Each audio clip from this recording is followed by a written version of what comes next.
You know that I was a gangbanger? So you know. All blood neighborhood, homie. The only white motherfucker. I did go to jail, and I did do 18 months. But never smoked, never sold, and got out the hood. Because you know why? Character fucking counts. That's the gangster, dog. I coached JUCO for 20 years. Left Indy, Netflix, Last Chance U. The way they decided to depict me, and I decided to start my own shit, my own show on the realest show on Planet ERF, the Coach AB show. Didn't know who I was gonna have as a co-host. So about 6 years later, I decided to hire Big Smitty, Naptown's finest. I found the best young producer in the biz in Big Bailey. Now we're on the brink of becoming the biggest show, the realest show, and the best show on the internet. Just like I did unintentionally while being filmed on Last Chance U, raw and uncut. Coach JB and Big Smitty every single day, 6 to 9 a.m.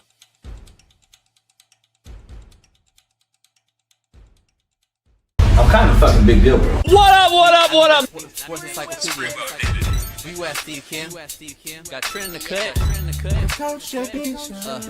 Yeah. Where you at, man?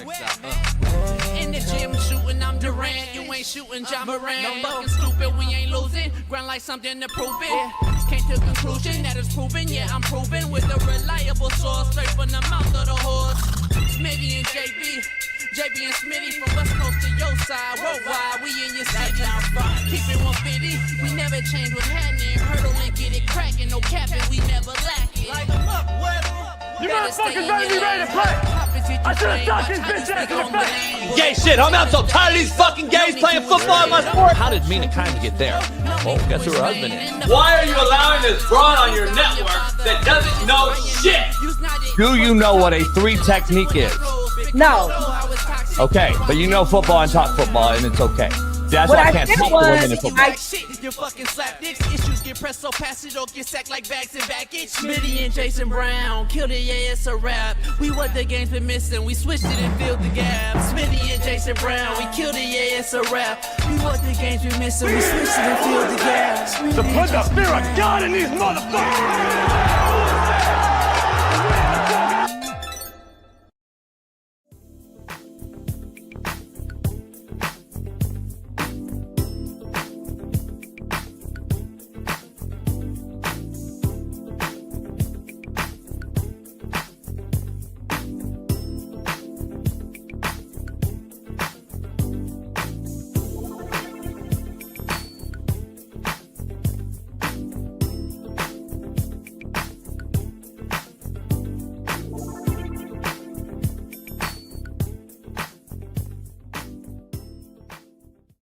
What up, what up, what up? We are in the building, Merciless Monday. So take no mercy right now at the door. Make sure you pound that like, subscribe, become a member if you're not one, and fuck around, find out. We'll go all members only on your asses if you keep trolling and being stupid on a Monday. We got lots to dive into. Lot to talk about. We got Lauren Conlin joining us, LC, Shaun King, Big King, Black Ice, whatever he calls himself nowadays. We're going to bring him in to talk about all the news that's going on. It is a loaded Merciless Monday, so make sure you strap in and pound the like while you're here. And if you're not a member, member up. Also, head on over to my Patreon, which is Fact Not Fiction, every single Monday through Thursday, 7 p.m. Pacific. It'll be a loaded show tonight. The Giants lost Dexter Lawrence to the Bengals. It seems like both teams win in this trade, but the telling part of this trade is that the Bengals are all in for Joe Burrow and realize they can't afford to lose him even with his recent injury history. A.J. Brown reported is being traded to the Patriots as Diana Rossini, a.k.a. Dirty Diana, reported prior to the pictures that leaked with Mike Vrabel. She reported this story. She said A.J. Brown to be a Patriot seems to be taking place after June 1st, however, so they don't get killed on a cap hit. The Lakers, without Luka and Reeves, beat the KD-less Rockets to take game one at home. The Knicks down, the Hawks, the Cavs win, the Nuggets. They all held home court down in game one. The Suns got throttled by OKC, and the Celtics took care of business, blowing out the 76ers. Orlando, the 8, upsets Detroit, the 1, and San Antonio behind Wemby's 35+, breaking Tim Duncan's record for first time in the playoffs, handled the Trailblazers. The NHL playoffs are here as the Wild dominated the Stars. The Hurricanes beat the Senators. The Flyers hung on to beat Pittsburgh. And the Kings took on the Avalanche in a barn burner last night and lost 2-1. The Bruins and the Sabres, plus the Canadiens and Lightning, all faced off yesterday. The Mets have lost 11 straight games after their gay escapade a few weeks ago. The Doyers have their best record through 20 games since the 40s, even after losing the last 2 to Colorado in the snow. And a skydiver crashed into the Virginia Tech scoreboard during a spring game and was rescued right shortly after. A wild, wild story before we get into it. As one of my former players, Carlos Baker, who played for me on Netflix at Indy, is now trending in a viral officer shooting video in Chicago where it seems to have been a murder in most cowardly act possible. Brandon Tatum, you name it, has reported on it. It's going to become national news here. If you haven't already heard, we will break it down. Alan in the chat will probably have a lot more insight as well, as he was there with me when Carlos was there with Jermaine and everybody else. We'll break into this story and break it down in its full capacity on a Merciless Monday. So, like I said, LC, Big King will join us. But what do I know? What I do know is our Far East Sider 317. LeBron hairline having, Lamar Jackson loving, Caitlin Clark jocking. Our main man, Big Smitty, joins the show. Yeah. What's going on, y'all? Let's get it. Get the energy up, JB. Your energy's extremely low this morning. You're the energy guy. You're supposed to come in with it. I'm ready. I'm excited. Extreme. You're not excited for a Monday.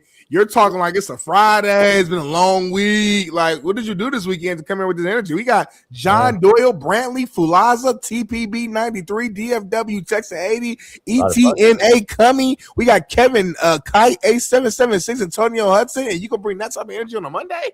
A lot of What's going on? Fucking wears me out now. I'm old. But I'm saying this is my problem. I'm supposed to lead you in, and you come in hype, but now you came in low. So it's we got to get this figured out. But we'll get it back going. I'll do it. I'm the leader. Leaders create more leaders. I'm a follower. Blah blah blah. We got a lot going on, man. Beautiful 2 days on the water. Start there. Okay. Beautiful 2 days. There's a boat show, Newport Beach Boat Show. I saw a boy. What's the name? The boxer cat or the MMA cat? Black homie. Nah, the white boy that's from out here. He lives in Newport, I guess. I didn't know, but he was at the boat show. The retired cat? Nah, the cat that just be talking shit to everybody. Like calling out motherfuckers. He literally called out a cat live at the boat show, and then it went viral on social media. And we were like, damn, this motherfucker was just right here. Yeah, what's his name? I went, like, we were all right there. He had his little entourage. It ain't Sean Strickland, is it? Yeah. Oh, Sean Strickland. Yeah. Gotcha. Yeah. Bald head cat, white cat. Yeah. Yeah. I don't know who he is really, but I didn't know he's from Corona or whatever. But anyway, he was there, and then some people posted some shit about it. But he called out that other cat, and oh boy, I guess said, I'm the last one in the world you want to call out or something. He's like, well, we're 10 minutes away, and boo-de-whoop. He was at the fucking boat show, though, so I'm calling Cap. Well, I guess he did pin a location or whatever because, oh boy, I guess trains in Newport. Yeah. What's his name? Mazadov, or I don't know who the fuck the cat is. The other cat. The other cat, the Hamas. It's COE, homie. It's content over everything, homie. Like Hamas, the Hamas cat. You know the Hamas cat that has the beard. I have no clue who that is, so I'm just he's like a Hamas cat. Hamas cat. I don't know who he is. He keeps saying it for some weird reason, so I'm just like Kamzat. I don't know, man, but I had a good weekend too, man. Just taking care of business, man. Taking care of business, running the errands, man. Doing some work, hit the gym, eating, spend time with my girl. Just casual stuff. I didn't do nothing exciting. Nothing they fun. Didn't do much.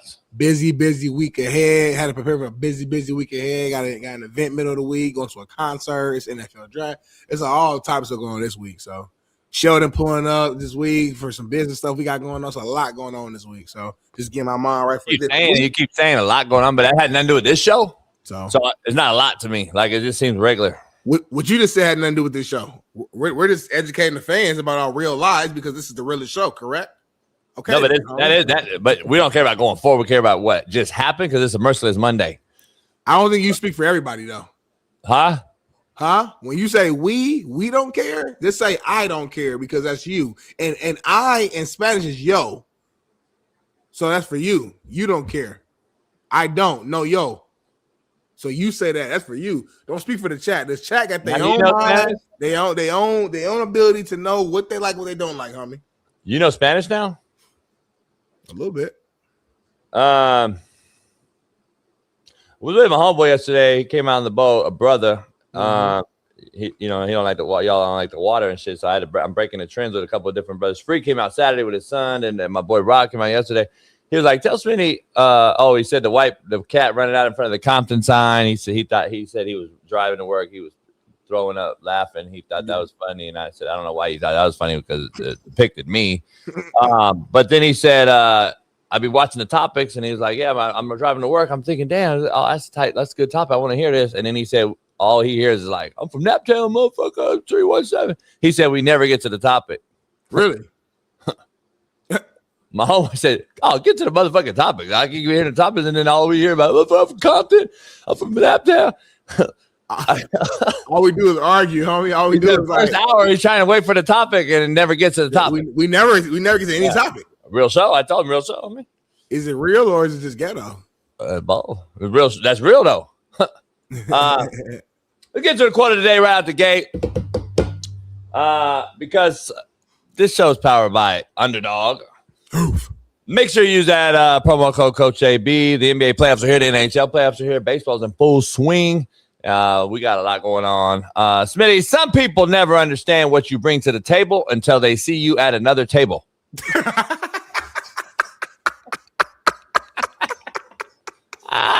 Now that's hard, homie. Yeah, they didn't know where I was going with it. You didn't say it with the pizzazz that you would say it on a typical Monday. Yeah, because I want to fuck with you. Yeah. Right. But the quote was so good by itself that I'm gonna go ahead and ding, ding, ding, ding, ding, ding, ding. Top 10 alert. That's number 9 all time. That's number 9 all time. That's 9 hard, all homie. time. So what's number 8?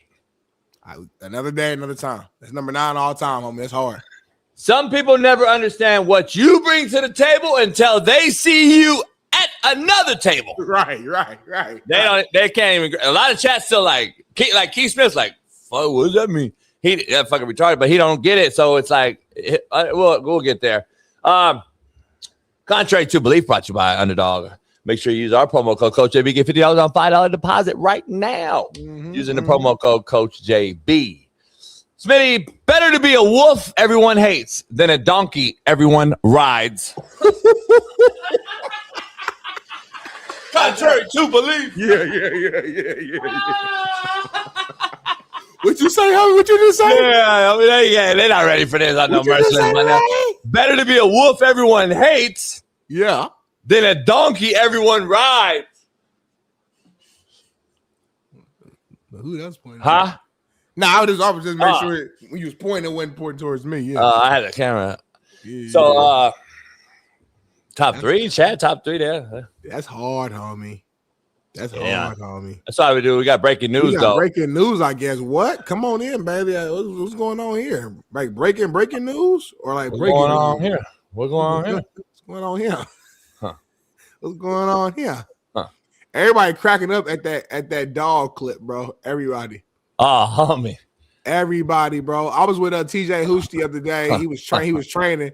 One of his guys he was training was a wide receiver, Trey Harris. Shout out to Trey. And TJ was like, you know him, man? That's Big Smitty. You know, he do a show with Coach JB. And he was thinking, he's like, I don't know if I know. He was looking at me for a minute. He was like, oh, he said, I just like the clip from y'all. He said, he said the clip about the brothers got to stop running from dogs. I said, yeah, man. No. So we just posted that yesterday. He was like, oh man, that's crazy as hell, man. He said he tripping.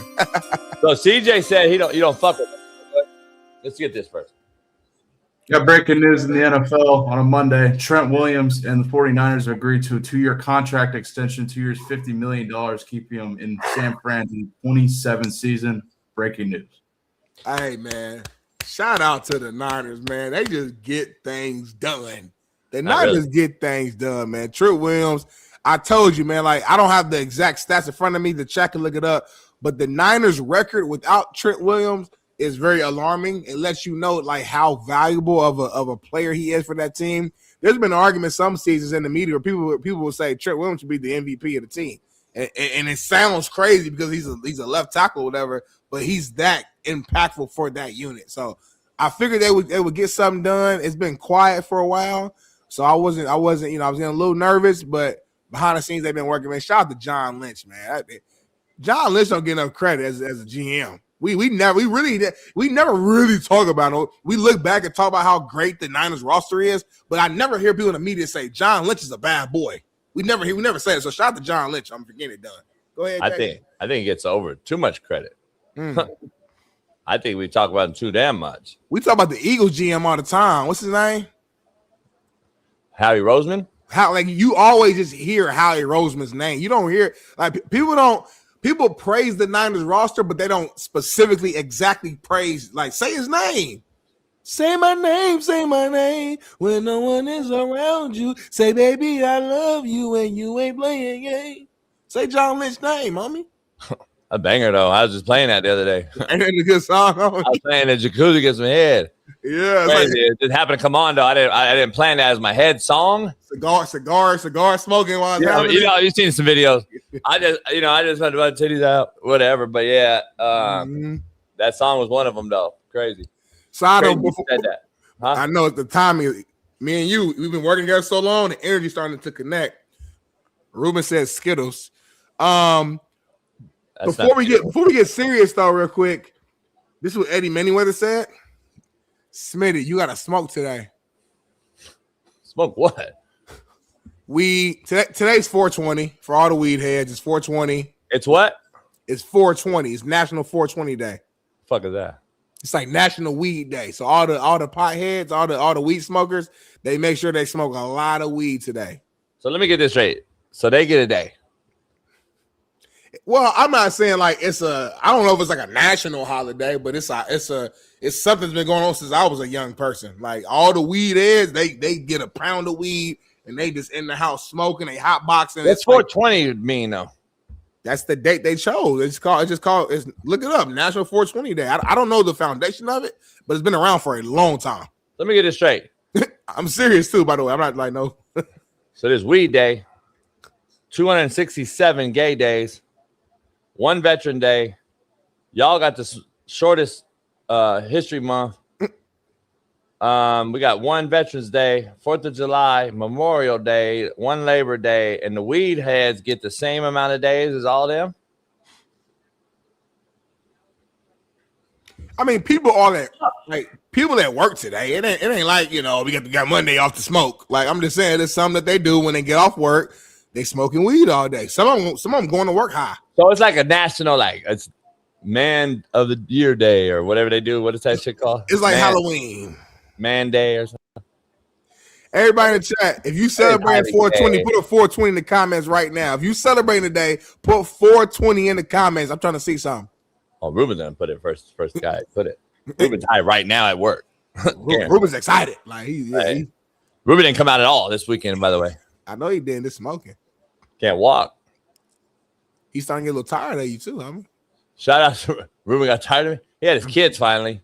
I spent $1,000. I spent $1,000 on him on his birthday. So if he's tired of me, then I'm gonna disown him. He still got love for you, but like anybody you hang out with every single day, you get a little tired of. I mean, I see Ruben once a month. Cap. We clip it right. I mean, you don't really know how we clip it. It seems like he's always with us. Shout out to Paris. There's a lot of 420s in here, homie. This is kind of crazy. That tells you how fucked up the world is. Look at these 420s, homie. I've been telling y'all, homie, these weed smokers I bet you every one of them. All right, now, same people. Now tell me if you eat Taco Bell with it. Go. Yeah, that's actually telling. If you eat Taco Bell with your weed, put it. Go. Put TB. And don't lie. Yeah, don't lie. Keep it a bean. Hey, homie. It's a lot going on today. Our producer, Brady, he was talking about behind the scenes. We got like all the topics which we're about to get into right now, but 420, breaking news with Trent Williams. It's a lot going on. It's been 22 minutes. Jacoby Brissett not reporting. He said, I want paper. He said, I want starting money. I feel him, no. Like, he ain't saying top of the league money. He just wants starting money, though. Just starting money. What we talking about, homie? We'll get to it, man. There's just a lot going on. Poll question, though, right out the gate. Since it's NBA playoffs full swing, everybody can't seem to have, besides Detroit losing, there really wasn't any close games. That's crazy. Again, NBA is what it is because you maybe have a play-in between a 10 and a 9 and an 8 and a 7 and a 7 wins, 8 wins. We don't know what's going on. Maybe that's why the first round is shitty. But, Smitty, is it time for Golden State to blow it up? Go. Yeah. It's unfortunate, because it's like they play such a big, just I guess, role in my life as a sports fan. Just how like down the road, 10, probably 15 years from now, whatever.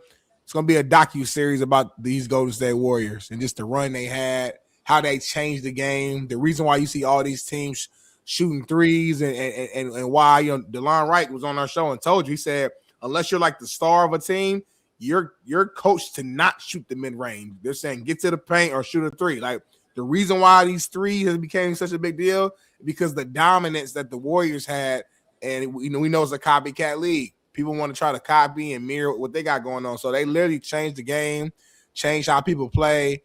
And when they were at their peak, it was some of the most exciting basketball to watch. Even beyond just Steph. Obviously, Steph was the foundational piece, but just the ball movement, how they ran the floor. I'm talking about the older Warriors where you had Mo Spates out there and just, Andre Iguodala out there. This is the way the small ball, when you put Draymond at the 5, Andre at the 4, and everybody just running and shooting and gunning. Just a very exciting time to watch them. They got 4 rings, some of the most exciting NBA finals and just playoff moments. Down 3-1 against the OKC Thunder, came back against Westbrook and KD and beat them. Like, just the highs and lows, man. But you look at this team now, they're just older now, man. They're older. I just think, as much as I like Draymond, I just think just the time, like, it's time. It's just time. It's just time to, if you want to grow and try to get some pieces, this is the best time to do it. Jimmy got hurt. That messed up this year, and he's older too. So it's like, how good will he be once he does get healthy? I don't know. I can't really bank on that. I think Steph still has a little bit of juice left in the tank, but he needs a lot of help around him. So I want them to go get Giannis, go get somebody that's like a superstar, pair them with Steph, get some good role pieces around them who can actually shoot, and give Steph at least one more good run, to try to go get a 5th ring. But you got to blow this team up, unfortunately. It makes me sad, though. Yeah. I don't know why you're sad. They had a longer run than most, so yeah, I don't know why you're sad particularly. You don't like seeing like greatness break up. Like, if you and I ever stopped like our version of this show, or if you ever like let me go, or you say, hey man, Big Smitty, I love you, but I want to bring in, Cam Newton, man. He wants to join our show. The money makes sense, the views make sense. Nothing personal to you, Big Smitty. Just a way for our show to grow a little bigger. I can't be mad at you for what you're doing. But that last show we do together would be extremely like sad. Like, imagine the thumbnail. Big Smitty, Coach JB, and Big Smitty's final show together. Come on, homie. Like, that would be the most. We show all of our highlights and stuff. All the views would be crazy for the episode. Crazy. At least it gave me a way out. Give me a way out on that. But I think we should do that thumbnail every day. Just do it. The thumbnail should be that way every day. Like, count down to Smitty's last, and then they're like, just do it for a whole year and see how big that shit. Yeah. Every day is like 364 days till Smitty leave. Like, see what happens, homie. I just pick a date that you want me to leave, then we'll go from there. Let's try it, though. Let's get into the first topic, man. We got a lot going on. We should lead with my kid, to be honest. I don't even see it on the fucking deal. Where you have it at, Bailey? Let me see. While you looking that up, man, chat, man, hit that like button on your way in, man. It's 4:20. Y'all eating hot Cheetos and Doritos and Funyuns and smoking weed, man. So hit that like button on your way in. Don't wait until the 3rd hour. We should have 1,000 likes by the 2nd hour, man. So get that going. Get that going.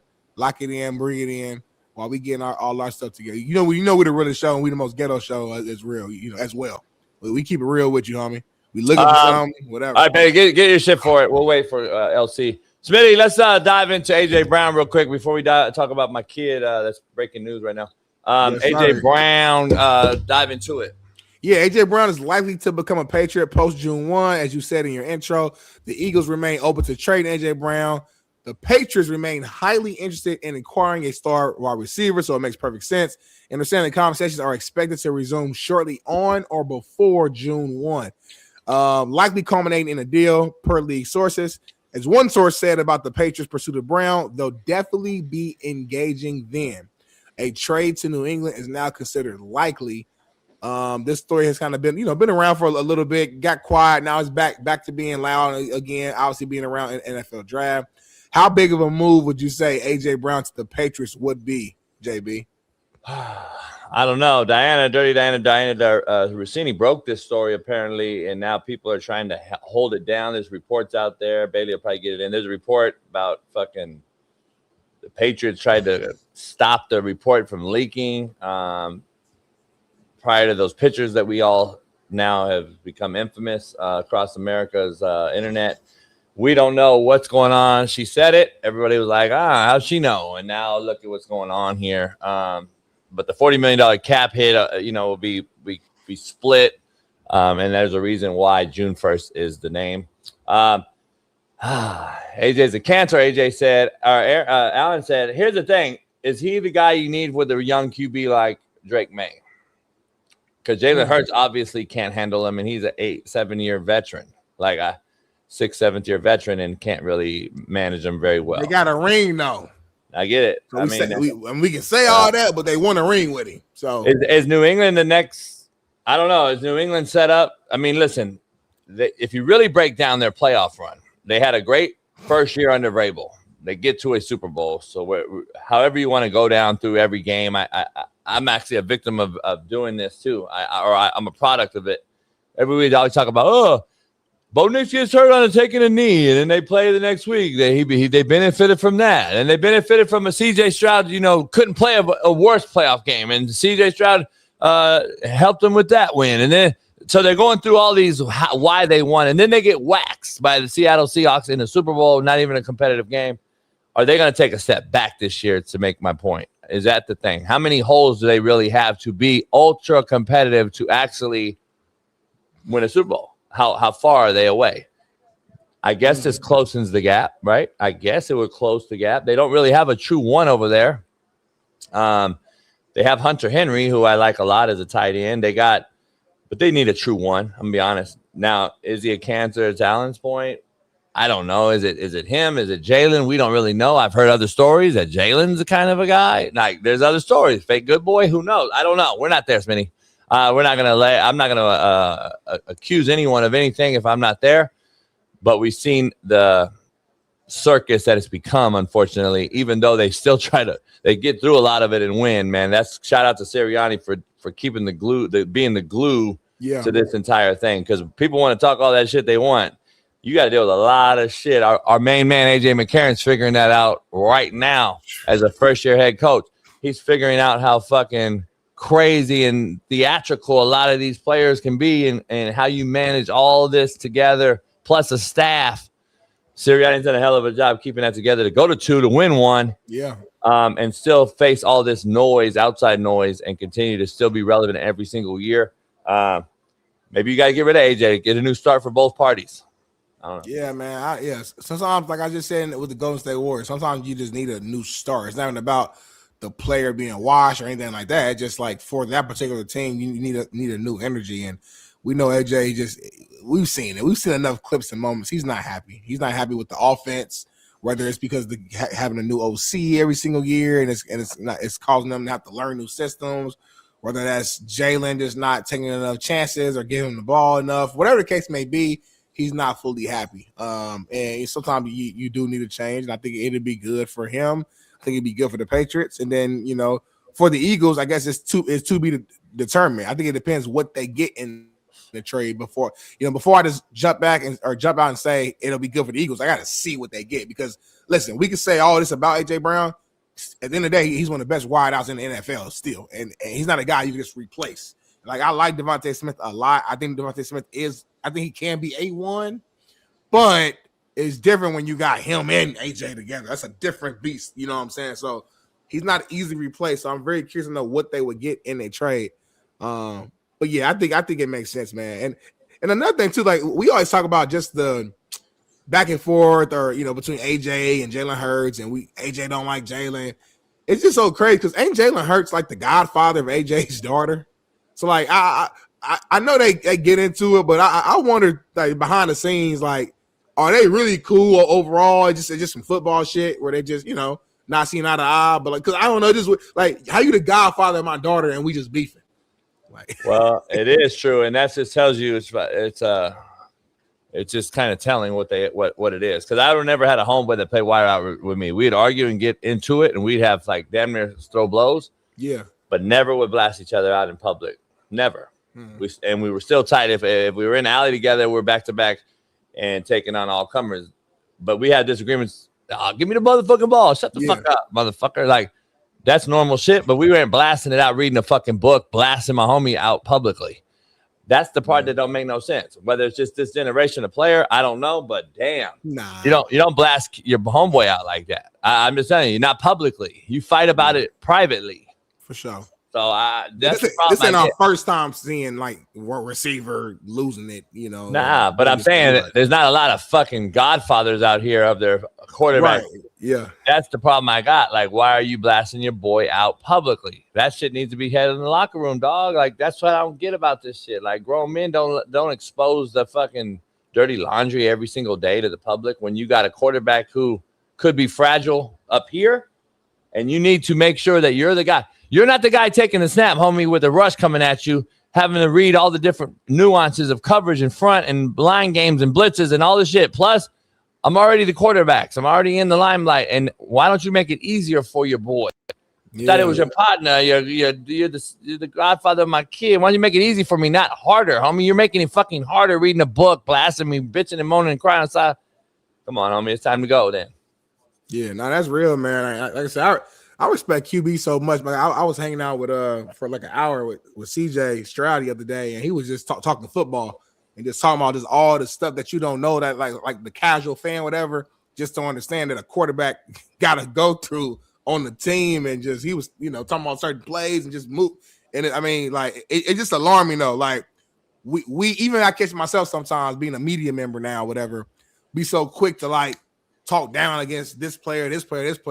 And like you don't know all what's really happening behind the scenes in the locker room, on the field, what responsibilities they have, what's going like. It'd be so much other stuff going on, but all we do is watch the game on Sunday, come on here, and he's horrible or he's good. He's like, you know what I'm saying? There's no gray area because we're not privy to all the stuff that's really, really, really going on. And then the super casual fan just don't even know football, so they really don't know what's going on. So it just adds more nuance to it. So it was just cool to kind of sit back and just rapping with them, kind of getting a current player's perspective on certain stuff. And I don't know. Yeah, it's crazy, especially like because you were talking to AJ, and then AJ was like, "JB, don't fuck with me. I'm not coming on your show." And then AJ, I was like, "Huh?" I mean, I didn't say all that, man. He was CJ. CJ was joking on me. I told CJ, I said, "Come on our show, man." He said, "Man, JB don't fuck with me." I said, "Stop." I said, "Stop playing, CJ." I said, we rock with you." And then later on, he said once he gets back doing podcast, he said he's gonna get on here. He said because he said Tank was supposed to come on here, I guess, a long time ago. And he don't know like what happened with that. But what happened was he got hurt, and I told him, "Dog, you don't got to come on the show and blast it out." You know what I'm saying? I wasn't gonna have him on the show talking about his injuries. Mm-hmm. CJ was supposed to come on a year ago, and then I hit him up and I was talking shit to him. That's why, because I said, "Oh, you on Max Fee today, motherfucker," but you can't come on our shit. Oh, okay, that's what it was. It was all love. It wasn't no like serious, like it was just playing around a little bit. But every time I see him, he always say, "Is JB here?" First thing he said, I was like, "Nah." I should have called you actually and had you just pull up. I mean, I don't know how far that spot is from you though. But it's by the boat. Yeah, okay, got you. Yeah, kind of by the boat. Yeah. I knew y'all was there because my boy's the head coach there. So, crazy. All right, let's talk about this trade, Smitty. Yes, sir. The Giants are trading 3-time Pro Bowl defensive tackle Dexter Lawrence, man. Big Dexy pause to the Bengals in a deal that will include the 10th overall pick going to New York. Bengals trade for Dexter Lawrence is unprecedented. This is the first time in the common draft era that dates back to 1996. That's before Bailey was born. 1966. That's before I was born, JB born, and Bailey was born. In which the Bengals ever have traded a top 10 pick for a player. This is the first time a player has been traded without any additional compensation for a haul that included a top 10 pick in that year's draft, since the Vikings traded Randy Moss to the Raiders in 2005 in exchange for a haul that included the 7th overall pick that year. Lawrence passed his physical, and the trade is official, and he is signing a 1-year, $28 million contract extension with the Bengals. This is huge. I mean, you already kind of alluded to it in your intro, which I thought was great. Like you said, this shows that they're going all in for Joe Burrow.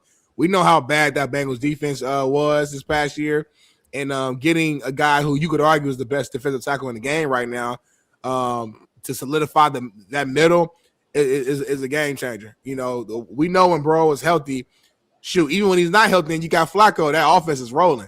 But the defense has been kind of in shambles. So I think this is a huge move right here, you know, by the Bengals. It just shows that they're serious about not just supporting Joe, but serious about trying to, like, make a run, get back in the playoffs, and, like, get back to that promised land that they were, a couple years ago. And we thought that they would be the kind of the perennial team that would often be in that position, the team that could beat the Chiefs, the team that was going to be one of the ones in the AFC. So hopefully they can get back to that status. Burrow can stay healthy, and this defense can be better now with one of the best D tackles in the game. Yeah, this offseason alone, they signed edge rusher Boy Mafe, Jonathan Allen. They extended Orlando Brown for Burrow backside. They also signed Joe Flacco, re-signed him as a great maybe the best backup you could have in the NFL right now, even at his age. Then you get Dexter Lawrence. You got the Seahawk kid, what's his name? Boy Moff or Mafi, whatever. Got an edge rusher. They got Jonathan Allen inside now on a 2-year contract through the 27 season. They added Brian Cook at safety. Then they signed restructured Orlando Brown to a 2-year extension. I think they made the moves that they needed to make, man.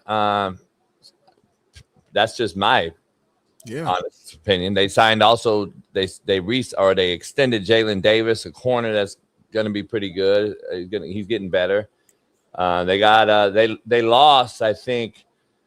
Who they lose? A tight end? Oh no, they re-signed the tight end Kendall Milton or whatever. Kendall Milton. So Burrow can't.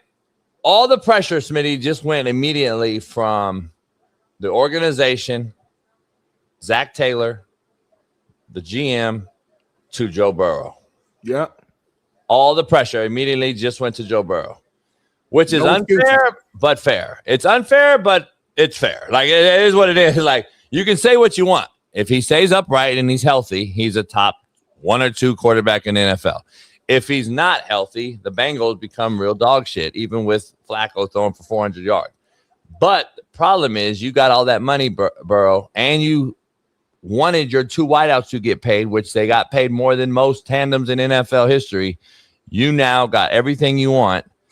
It's time to shine because there's all the pressures on you now, which I actually think Burrow likes and is not backing down from the smoke on that front. Like he said, all right, I'll carry us. I beat Mahomes several times. I'm the only one that really get through Burrow head and win a game in Kansas City. I'll do it again now with the help. You got me on defense. I think it's all in for Burrow and the Bengals. And now Zach Taylor extends his life another year as the head coach. Yeah, man. And just to give you guys some context, last year to kind of show you how bad the defense struggled, they ranked 31st in total yards allowed per game and then 30th in points allowed per game. So when I say this is like the worst defense in the game, it really was. So to solidify that front and also get some help on the back end, is going to do numbers for that team. And they still got, I think 7 picks left, I think, in his draft. Obviously, they don't have their first round pick, but I mean, we've seen a lot of teams find some hidden gems later rounds, 2nd, 3rd, 4th, 5th, whatever. So, as long as they attack the draft the right way, they already been attacking free agency the right way, they can really put together like a well-oiled machine going to the next season. And like JB said, man, as long as Joey B can just stay upright, man, just stay healthy, this team, there's no reason for them to get back rolling win double-digit amount of games and like make a run in the playoffs. You know, I think it's wide open. After we just saw this last year, Super Bowl, Seahawks and Patriots, it tells me the NFL is wide open. Yeah, that's what I'm looking at right now. Mahomes, I don't know if he's going to be ready day one. I'm sure he'll be ready early in the season. I don't know if he'll be ready like game 1, week 1 or not. But still, the Chiefs ain't like the Chiefs like that. Kelsey's old, you know, he's coming into price last year. Like it's a lot going on right now where I don't know if we have like a current king of the NFL right now. You know what I'm saying? I don't think the Seahawks, I don't think have a dynasty. The Patriots got to show me again. The Chiefs are kind of in a not a rebuild, but like a retool phase. So I think it's wide open, man. Yeah, it is. I don't know. Seahawks lost a lot. We'll see. It lost a lot, homie. Plus the tax and all that shit that they're doing in Seattle, and California's been that way. So if California can manage, but California's California, Seattle rains like 362 days out of the year. So a lot of people don't like that, plus the taxes. So it's fucked up. Bad combination, homie. Let's dive into another big signing, Will Anderson Jr. Yes, sir, man. He's agreed to a contract extension, making him the highest paid non-QB in football, surpassing Micah Parsons. It's a 3-year, $150 million extension with 100 M's fully guaranteed. That's $50 million per year, man. A new standard has been set. Listen, man, this man, say what you want. In my opinion, I'm biased. I'm a former D lineman. This guy deserves every penny, every cent. Not because of just how great he is on the football field, not just about how much he's impacted the defense, but just like how he plays the game, how he carries himself. This guy's a leader. All you hear is good things around him. You watch the tape, his motor is extremely high. Like from day one, he's came in and been everything that they wanted him to be. So like when it's your time to get paid and become the next man up, boom, pay him like that. This is how an organization treats their star players. Hopefully, C.J. Stroud is next. Everybody want to say C.J. had a down year. You look at it. You look at the success the Texans has had since he's been there, and the playoff wins they've had. Come to me with another conversation. So your star players need to be paid like the stars. And Will Anderson's one of the best guys in the league, not only as a person but on the field as well. He deserves every penny. I don't know what this means for C.J. going forward. Let's see what he gets if Tank Dell's healthy and comes back. His best friend in the slot. Get the running game back going. Their defense is intact, but they have a short window, as you know, in the NFL. Defensive players move around and jostle around. The next defensive player that they have over there, whether it's a secondary player that's really, really good or whoever, they got a ton of defensive guys over there. They're going to want the next big bag. So for that to happen, you're going to have to start winning meaningful games, and they've won a lot under CJ as in the playoffs goes. More than Herbert, more than fucking Sunshine, more than fucking everybody except Josh Allen, I believe, in the AFC right now. He has more wins than. He has more than Lamar Jackson. So understand something. It's time to shit or get off the pot. And is this telling on we sign CJ or don't sign CJ? I don't know yet, but that's a lot of money to give a defensive player, and you have to sign a lot of other defensive players next year. So they got to win this year, dog, and I think they're all in on defense. Now let's see what they do on offense. They got to win, though, and I think CJ gets the bag because of the wins he's produced. Are you right? Because to your point, he got more playoff wins, I think than Dak. Obviously, you said Lamar, like some veterans, some guys who have been paid the highest paid quarterbacks of the league. Jack, we know what Dak contract looked like. We know what Lamar contract looks like, and they're already talking about his next contract. So we basing upon his I guess his comp, so to speak, his peers. I mean, you would just naturally think C.J. Stroud is just next up. I mean, you looked at Tua, his contract. Has Tua been better than C.J.? No. Trevor Lawrence? No. You just look at his peers and the guys who have been paid. They have not outperformed CJ. It's just the facts. So, I mean, you got to be consistent. But like you said, this is a lot of money to throw your non-QB. So who knows what they're thinking? But for clarity, when you say they got to win this year, are you saying they got to win it all this year in order to keep it going? Or like, what do you mean by that? Well, they have a Super Bowl defense. Right. They have a very comparable to a Seattle, to a Ram, better than the Rams, obviously, the secondary. The Rams have shored that up, so we'll see. I think the Rams will be a top 5 defense this year. They already are in Houston. Seattle, we'll see. I think they still are. Denver will probably be. You have these guys on defense who are Super Bowl ready. Now they have to match it on the other side. The thing that glares and everyone talks shit about CJ is CJ had 2 really glaring bad football games, but he's won playoff games nobody really talks about because in those wins, they're saying, oh, it was a defense or it was this or it was that. It wasn't solely CJ. But when they lost, it's solely CJ. That is the problem. So the quarterback, like I say all the time, you're either the GOAT or the hero. The GOAT meaning the shitty, bad, the fucking, you're the GOAT or the hero, dog, in the NFL as a quarterback, period. There's nothing else. You're not talked about. You're going to be talked about as the hero of the game or the GOAT of the game. Even in Patrick Mahomes' 180-yard game when they won a Super Bowl, or Jalen Hurts' game that, oh, man, he got close, but he didn't get it done. Then the next year, Jalen ain't a top 10 quarterback for me. Right. Quarterback is the most scrutinized position. That's why it's the hardest position. That's why it's the most paid position, highest paid position.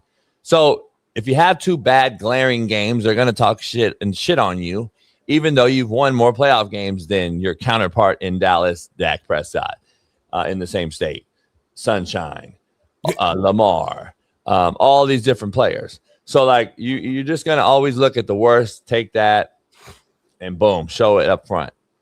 They got to win, in my opinion, dog, because this defense, as you know, defenses don't stay intact too long. Players want to get out.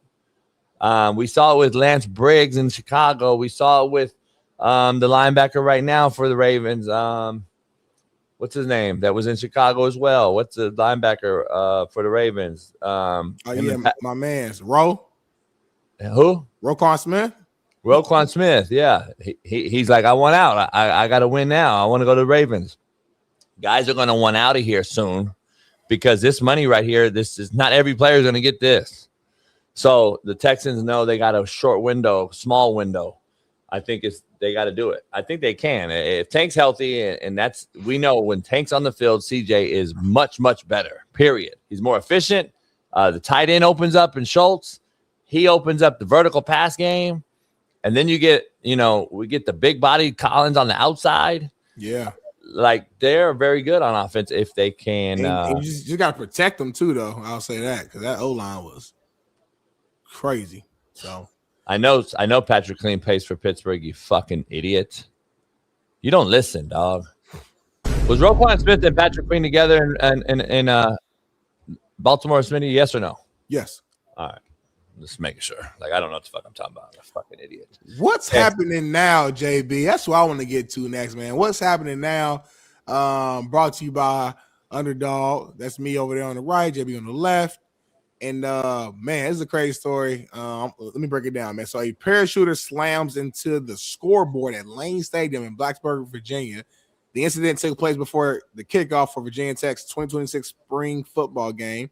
According to Virginia Tech spokesperson Mark Osherzak, the parachuter was rescued within 15 minutes, saying, we are grateful to report that the skydiver was safely secured and is currently stable. Our primary focus remains on their well-being. Hokie Sports said, we extend our sincere appreciation to the first responders, event staff, and medical personnel for their swift, coordinated, and professional response, end quote. JB, what's going on here? Why didn't this guy down here help him? Which one? That guy right there. Right, the one right there, like at the bottom, like by the American flag? Yeah, why didn't he grab the flag and then pull him away? I mean, could have before he hit.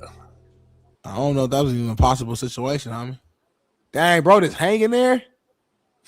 That's kind of crazy. Like, what's going on here? I'd rather fall, I think, than just to hang there for like all day. That's kind of weak. Oh, you die.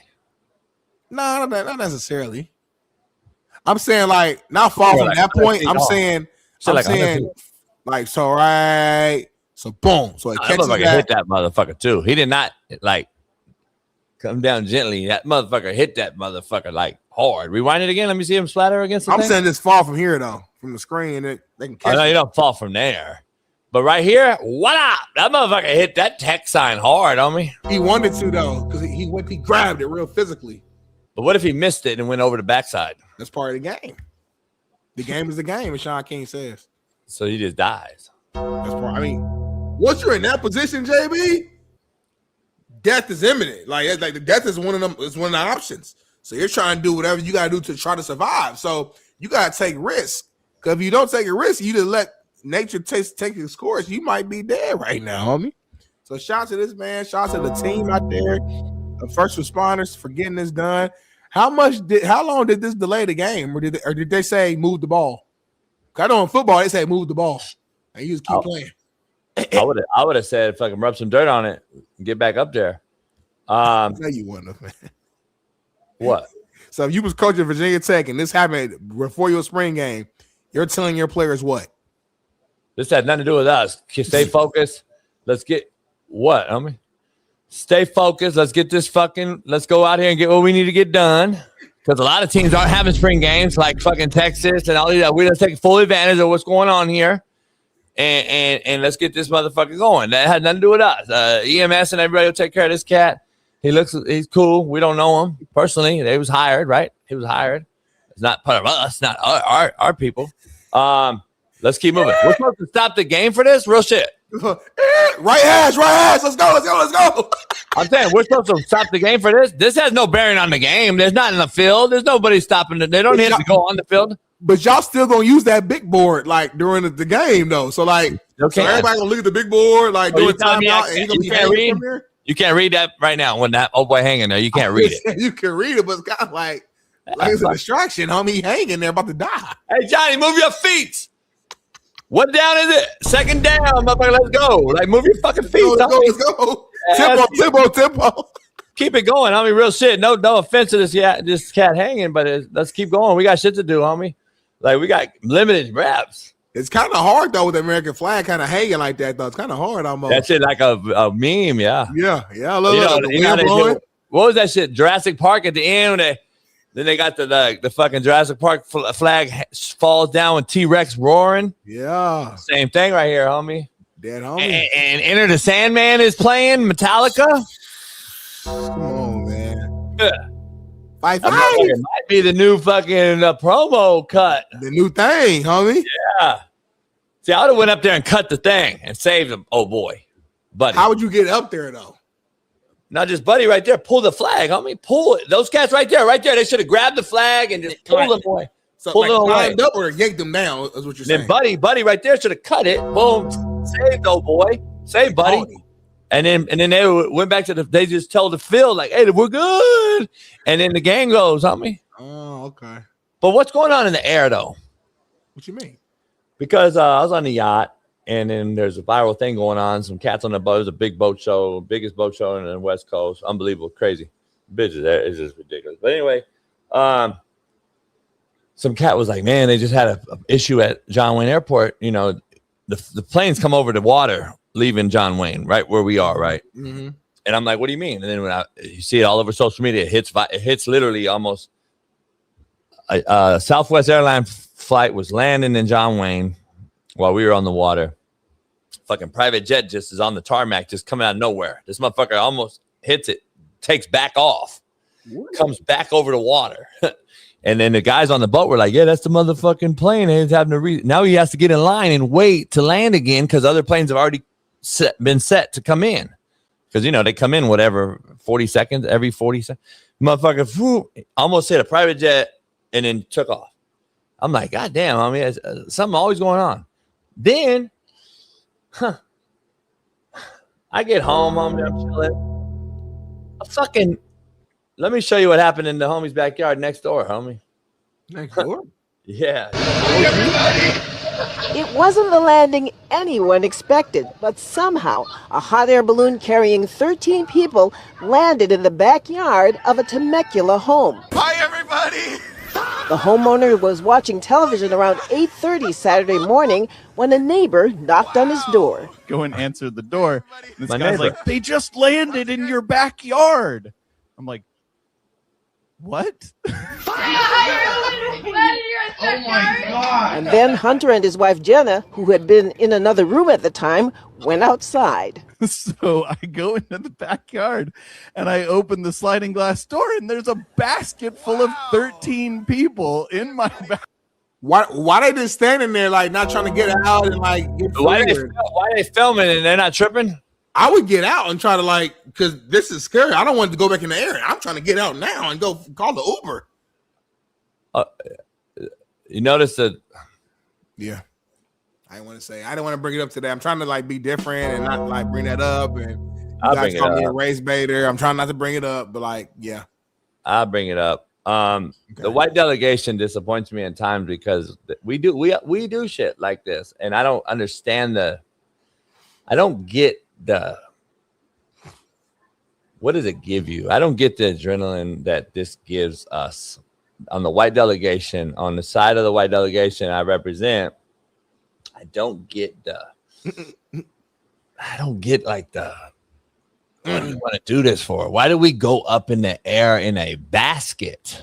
It's slow too. It ain't like it's exciting. It's just a slow float. Like you're just floating. But if the basket lands and that balloon for some reason blows up, like we've seen before, and that basket is not a strong device. Right. It's a basket. It's a real big basket made out of bamboo. Yeah. And some sort of maybe some leather. I don't know. Chinese bamboo. Yeah. And that balloon's humongous. Too many people are in that small space for me. Way too many people in this one. I'm never going to be in that box right there. I'm never going to be in that box right there. And balloons pop, homie. That's not a brother in the middle, is it? Bruno Mars looking cat right in the middle? Nah. With the hat on right there waving? Nah. God damn. Look at that. That's what I saw when I came outside. That last view, the balloon just right there. I was like, what the fuck's going on here? So like that's your actual neighbor, like right there in Temecula? Yeah, you know the goofy white cat that lives next to me. Not my brother, the homie. Oh, yeah. Man. That was Saturday, homie. Speaking of neighbor, I'm still waiting on that, you know what I mean? I don't get it. So what are they doing here? Trying to get them back in the air. And they're still in the fucking thing. They're putting them back in the air, yeah. They're still in the thing. They want, because I guess they're far from their house or far from their landing spots. So I don't give a fuck how far it is, homie. I'm lucky. I'll get up. There's a lot of ways that I'm not getting back in. And let's try it again, Johnny. We're all right. Let's go do it again. They landing spots like San Diego, though, homie. Like they way far away from home. I don't give a fuck where the landing was. If it could have been fucking Pakistan, homie, I'm gonna get another way. Johnny, hey man, thanks a lot, guys, for letting us land in your house. We're gonna be all right. We're gonna make it again. Can you just pull us off and just push us back out? What? You got some snacks, homie? These motherfuckers all of them deserve to crash. Look at that shit, homie. And they blocked the whole street off. The homie couldn't even pull up. That's crazy, homie. I don't like it, man.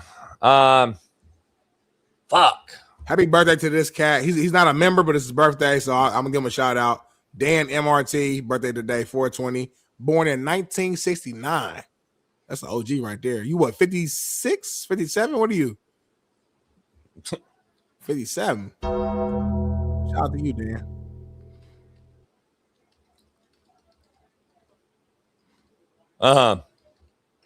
We got a little bit of I sent you something, Bailey. I don't know if you have it, but we got some white people shit that we can end it right before a commercial.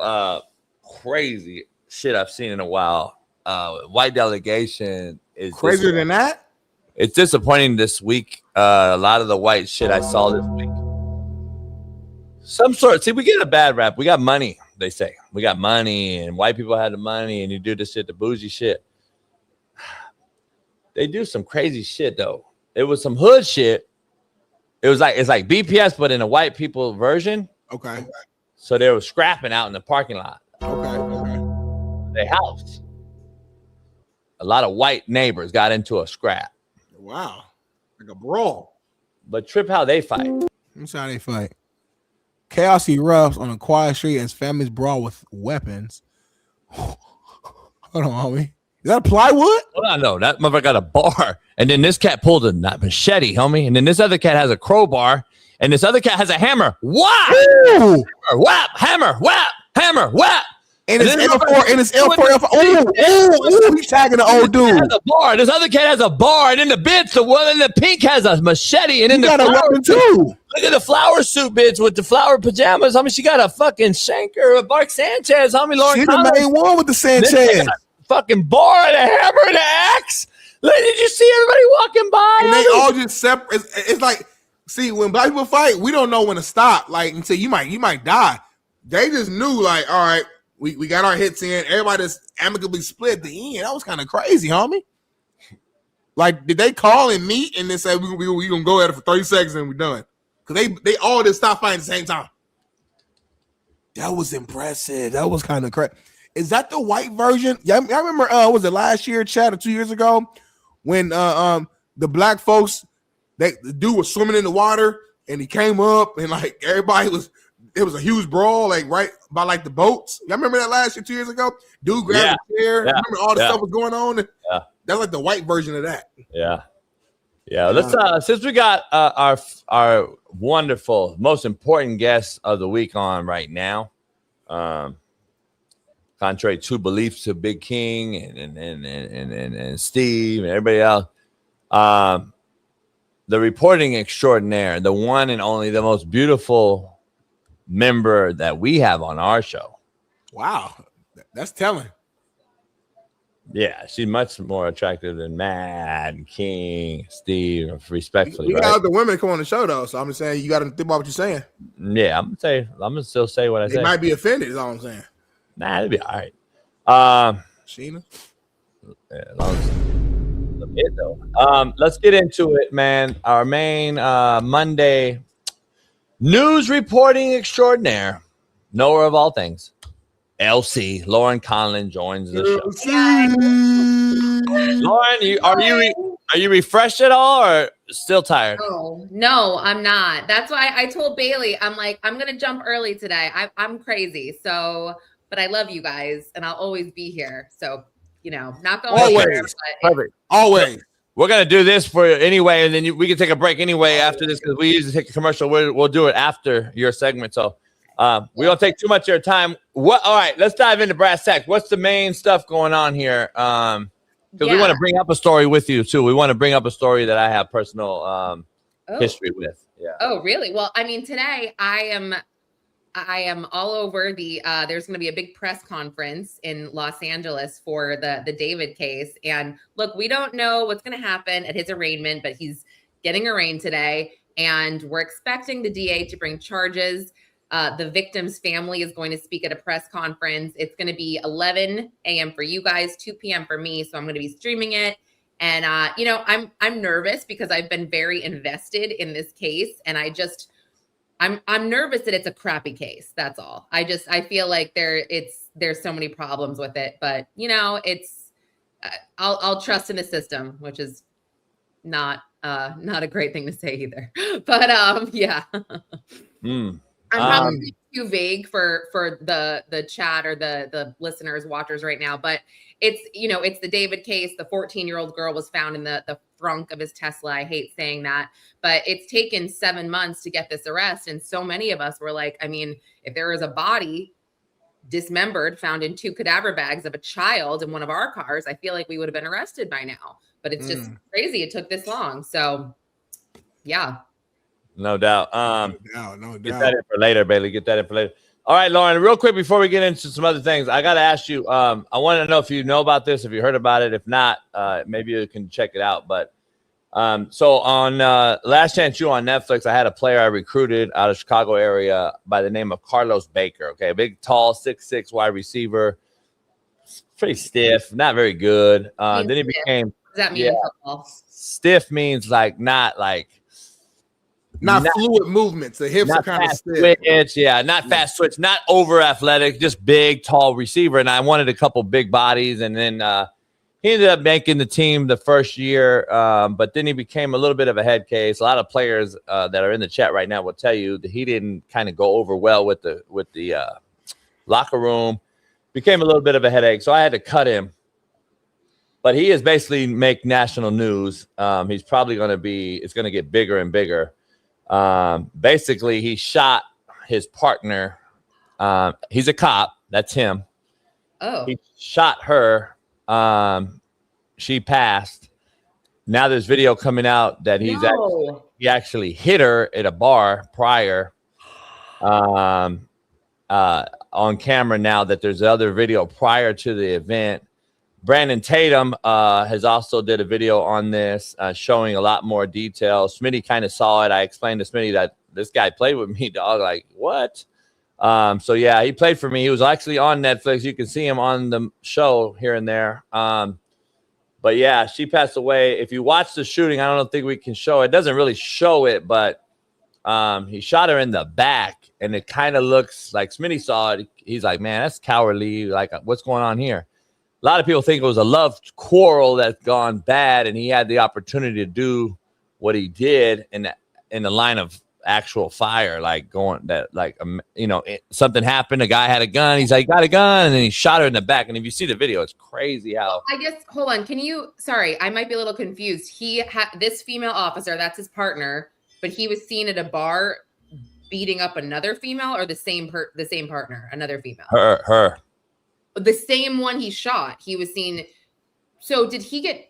I mean, obviously he's suspended right now. Obviously, he hit her. They found video of him and her at a bar together prior. Yeah, they were. And I guess he like, he like slapped her. You could slapped say. her or something. Yeah, like he slapped her or something. So obviously they had a relationship. Yeah. When he shot her, they were right here. There was a line of fire.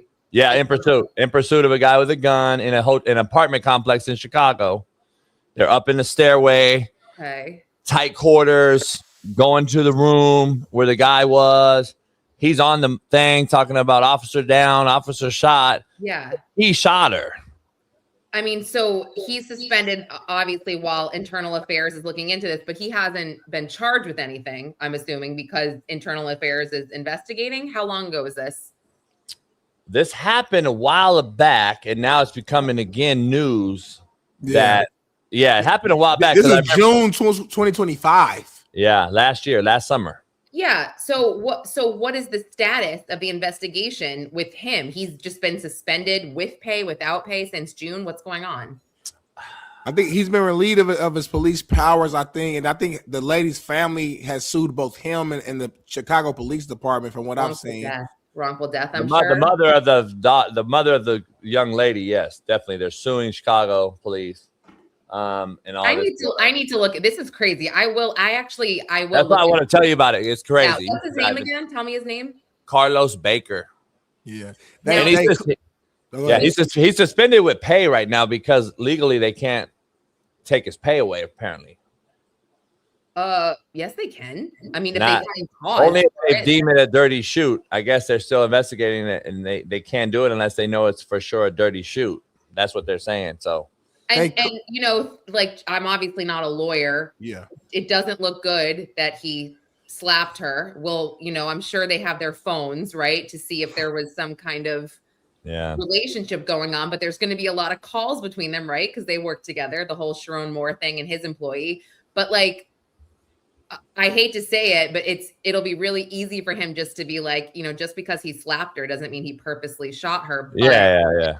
That's why the main thing, the controversy that's going on right now. Yeah. Because Alan's like covering it because we played together. He played together with the kid, and a bunch of my former players have been like, "Hey, have you seen Carlos?" and all this stuff. So I didn't know about it really. I was like, I heard it. I remember last year it happened, but they kind of threw it under the rug, and then. It's back again because the controversy is everyone's up in arms because he is being paid still. And that's kind of the controversy. Everybody's like, why are he suspended with pay for a year now?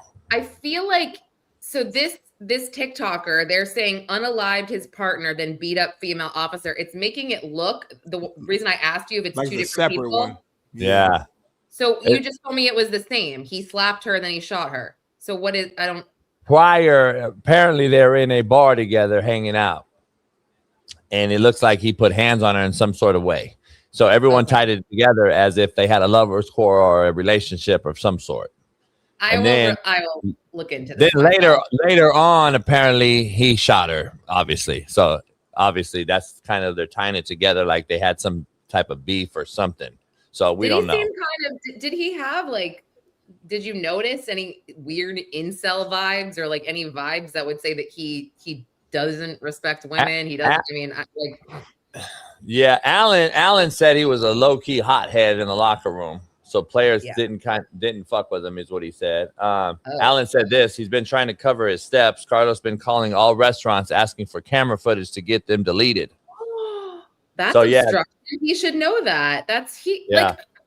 This is what kills me, or maybe it's just misinterpreted. Like, if you're a cop, you're not going to do that because you know how the law works. You know you're going to get caught, and it's going to work against you. And if you're eventually charged, this will be added to your charges in whatever state this is. You said Illinois. I mean, I don't know. That could be an extra 5 years.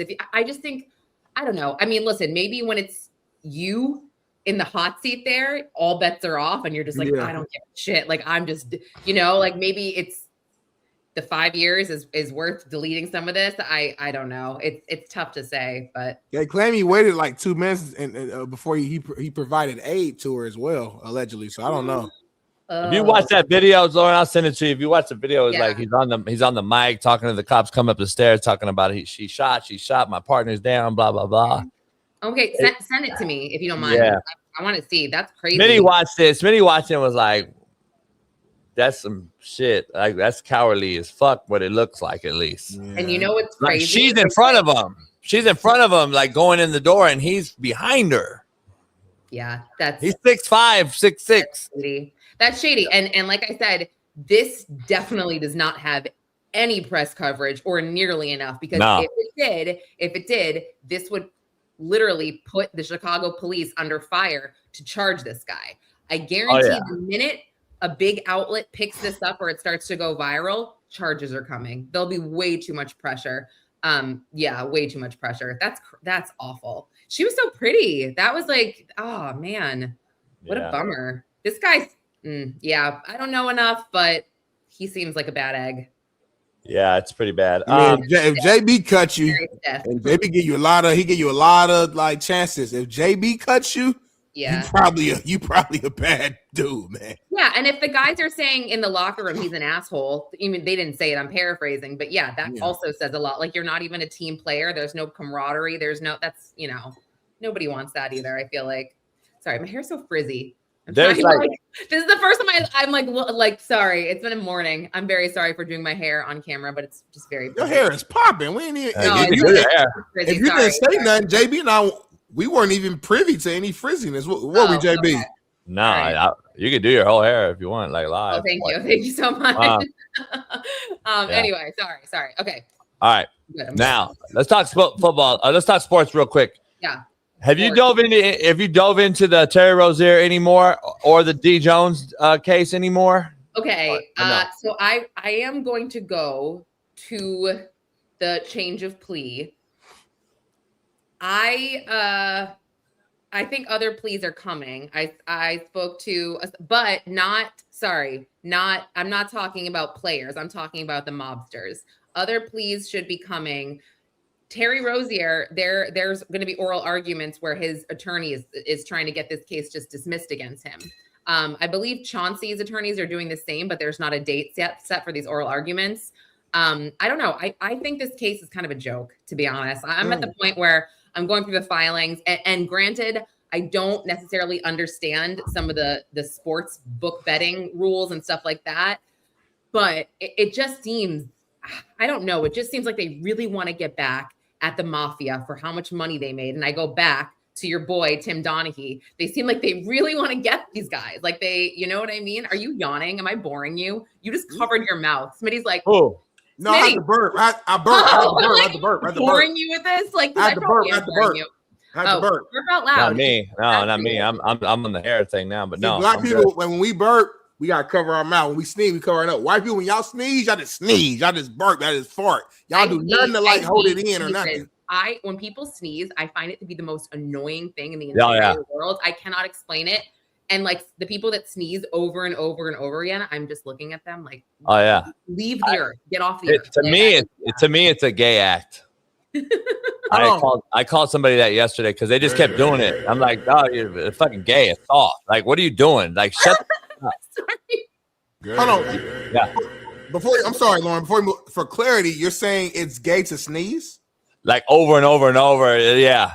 That makes you like the same sex, like that. That actually. Okay. It's just a feminine act. How JB? So do you not sneeze? Not really. I don't sneeze or shit or anything. It's like that sneeze like. Achoo. Like I see this fucking grown man doing it all weekend, and I'm like, oh, you're fucking feminine. Like, call. How do you sneeze? Like so, and then that's it. One time, like, let's go. You know what I mean? You do the achoo, I hold it in. I don't even let it out. I'm always like that. Yeah. That's what I do. That's a woman. I don't like that one, Lauren, because I feel like that one hurts a little bit. Yeah, it does hurt a little bit, but you know what? I don't care. I don't care. I think sneezing is so annoying. I don't get it. Thank you. But you gotta get, Lauren, for your health, you gotta get that out. I know. My husband says that all the time. Oh, can we go back to the fact that I got the bag back? Yeah. Everything in it. Everything in it, and I had already purchased my husband a new Toomey. He was like a Toomey leather backpack. I got him one that was like 10 times nicer. And Can you take it back? What's that? Can you take it back? No, he's like, well, I like this one better. I'm like, well, keep it. Yeah, I got so many questions. You deserve it. We got. First of all, I have a statement. Yep. Smitty has a question. I'm gonna say something. Smitty has a question. I'm gonna tell you what we do growing up in the neighborhood in the inner city. We return that item. I'm gonna need you to return that, or take the old one that you lost, put it in the new bags packaging, take that back, and get your money back. Go ahead, Darnell. I have two questions. Number one, I know there's a little bit of back and forth when we thought you lost initially, which it should have been. Your husband was pissed off. Number one, was there an apology that was thrown out? Number one. Number two, you bought a bag, you cooked dinner, you did a lot to try to make up for the fact that you lost it. Looking back in hindsight, do you regret the extra work that was had to be put in order to make up for it? Go ahead. No, I don't regret any of it. And I always cook dinner, or I try. But I did go above and beyond, with certain things for my husband. I will tell you, it was a horrible weekend for me. Meaning like guilty conscience. Yeah. I had in my stomach for just the stress I put him through in losing his computer and thinking he had to get another one. Because that was the main thing. There was really, everything else could be replaced, right? Like sunglasses, whatever. It was, he, not to get too personal, but he'd probably kill me. No, not to get too personal, but it was more like the day after he was like, I just feel like this just shows that you weren't even thinking about me, type of thing. Like, and it hurt his feelings. And then I was like, this is even worse. I feel even worse right now. So it was hard. So no, I don't regret anything that I did for him that weekend. He played it up. Hey, shout out to your husband. Yeah, thank you, JB. Thank you. Yeah, shout out to your husband, man. He overplayed it. He played his hand right. He knew what he had you vulnerable. He had you in a vulnerable state. No, that's game. Your husband got game. I'm telling you what he did, Lauren. Lauren, trust us as men. Trust us. He was mad, but at that point he kind of got over it a little bit. But he knew if I woo, I'm gonna keep woo. That was player. I mean, no, I do feel like he does feel sometimes like I'm not super like affectionate. I'm not, I'm like I think there's a bigger play in this thing. I'm not gonna say it. I'm not gonna put him out there, but I think he manipulated the steal. Oh, interesting. Well, listen, I mean, he set it up to get you from Jump Street. I want a prime rib tonight. You know what I'm saying? Huh? What's funny is he did say, because, I told you guys the situation about when I left and how I was experiencing a little emergency with the kids and myself. And it was like, I was very stressed. I was on the phone and he said to me after, like, I said to myself, I probably shouldn't give her this bag right now. Like he said, he thought about it after, like, this is probably not the best. Like, so he kind of started to say, like, this is my fault, like, then like we have these arguments about when I mess up, like when I when I crashed our car like last May. Yeah, it was bad. I crashed the car and we had a problem with the insurance. He kept being like, this is my fault. This is my fault. And I'm like, bro, like, you know, it's my fault. Like, stop. You know what I mean? Where it's like, I know what you're doing right now. So it's like, he's the man. No, as the man, you always gonna take ownership because you're the head of household. You're the leader. So he's thinking like, if I would have done X, then Y wouldn't have occurred. It's not. It's never on you. Argument a lot where it's like I mess up and then he will. I don't like it. Instead of being like he's guilt. I see a trend though. Guilt tripping you. Let's stay on top of that because I'm a man. I know I do that a lot to get extra stuff. It's my fault. I'm like, you know that it's my fault. I've said it a million times. Good job, good job, husband. So I'm glad we're having this is a good conversation. This is good for all the couples. Like, let's tune in, get your notebooks. So when he does that, how do you like how does that make you feel? Like what happens anytime you're in a situation and he says, it's on me, and you know it's on you. Well, now I just roll my eyes and I'm like, okay, bro. I'm just like, yeah, all right. Like, but with the bag, I was like crying. Like I felt so bad. And I was stressed about, our issue and like whatever. So I definitely let him have that. I was like, would you classify yourself as a slapdick or a shitbird? There you go. Me? So slapdick, let me define it. A slapdick is a person that does something in a non-malicious manner, but always seems to do something. Crash the car, lose the purse, lose the bag, crash the car again, don't have insurance. Slapdick. Shitbird is like malicious intent to do some shit. No, I don't. So you're just a slapdick. You're just like, that's why we got the right word. We have the right word. We have the right word. Yeah, no, I don't have any malicious intent. I don't think towards anybody.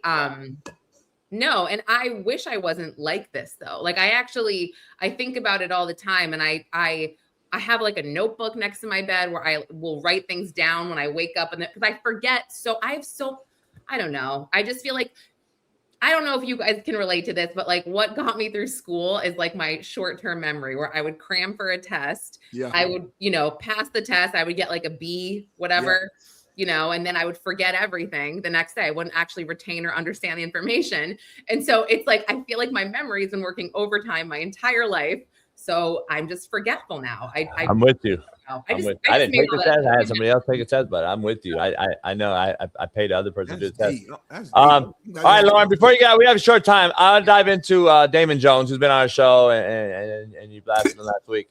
He expected to become the first defendant to plead guilty in his gambling case. So that happened, everything. You broke that down. What's going on in the Damon Jones thing? Yeah, so he goes to court on Tuesday, I believe, is April 28th, where he's going to change his plea. They're going to go over some of the stipulations behind it. Like I said, change it to not guilty. No, he's going to change it to guilty. So he's going. Okay, that's when he's going to go officially to guilty. Okay. Yes, but like if you remember, when Tim Donaghy cooperated and everything, he was sitting there being like, "Oh, I'm probably not going to get any jail time," and then I think he got what a little over a year. Mm-hmm. So I don't know if Damon is thinking he's not going to get jail time, but I wouldn't be so sure about that. I feel like there's something coming, and I also don't know if he's. I feel like part of this, I don't know if he's going to necessarily snitch, but I feel like what more do you do for, what I mean? If you're trying to negotiate a deal, you tell them information. Obviously, you think he has a plea deal in place? Yeah, definitely. I mean, from the first hearing, his arraignment, his lawyer, Kenneth Montgomery, said, we may be engaging in negotiations. That was said immediately. And I was like, oh, okay. I don't know. The guy just doesn't seem like I feel bad. He just kind of seems like a loser, and it's sad. I do feel bad for him in a way. Like I just feel like he really seemed to mess up his life when he could have been more, if that makes sense. He seems like maybe he's like a little down in the dumps, like maybe financially or something, huh? Clearly, like I told you guys, he used his parents' $200,000 house as they were his suretors, and his lawyer is a federal public defender. Although I mentioned he represented what? Pro bono attorney.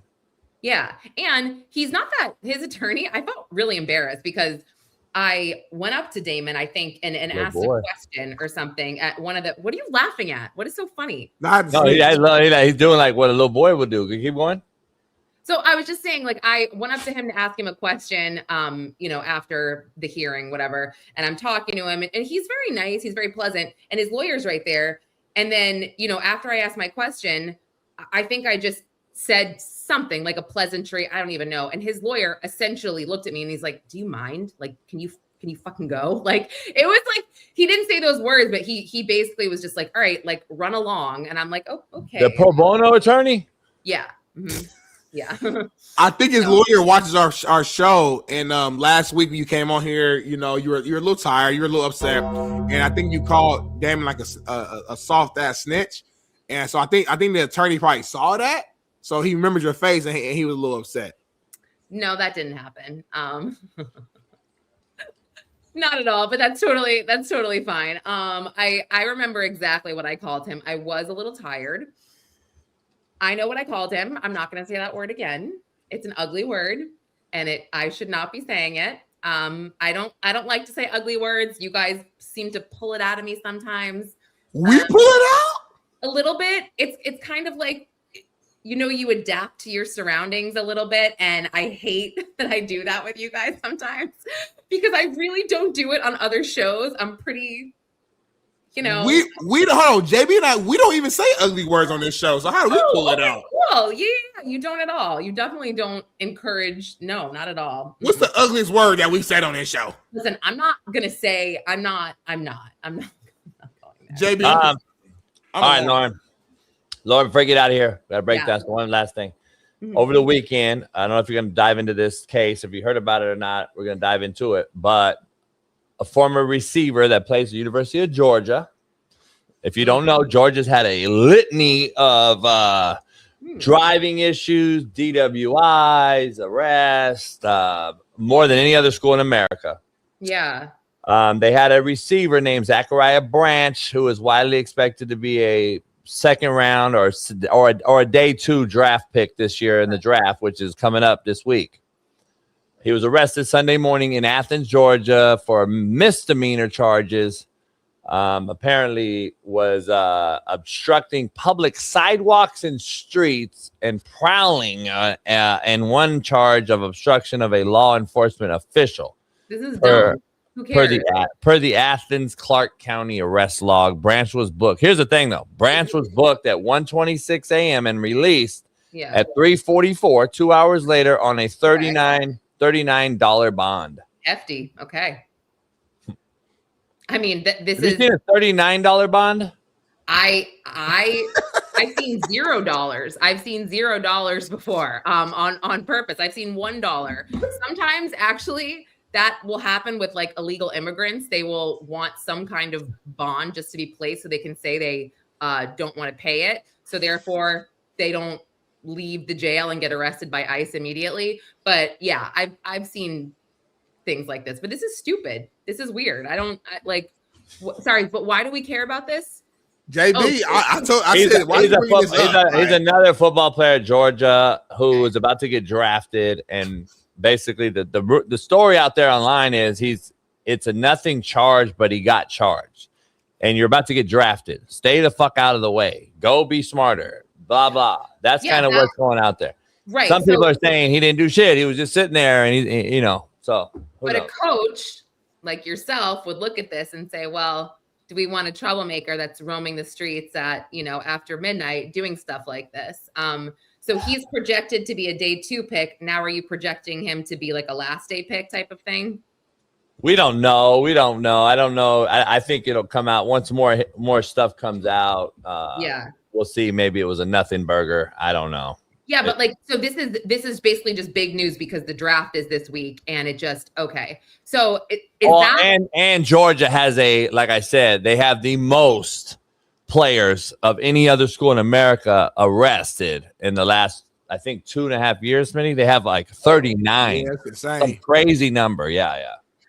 So this is also, I mean, I'm thinking about Manti Te'o. Didn't they project him to be like a day 1 draft, and then the whole scandal came out and he was drafted last or something? And did I make that up? Or Mante, I don't know if it was drafted. He wasn't drafted last. But it was Yeah, basically kind of fell. Yeah, he fell because of the your point. Yeah, all the exactly. outside noise. Yeah, and that was obviously a lot bigger. But this will definitely affect him, I would guess, as someone who doesn't, who's not an expert in football. Of course. Who do you have going first overall in the draft? Give me some choices.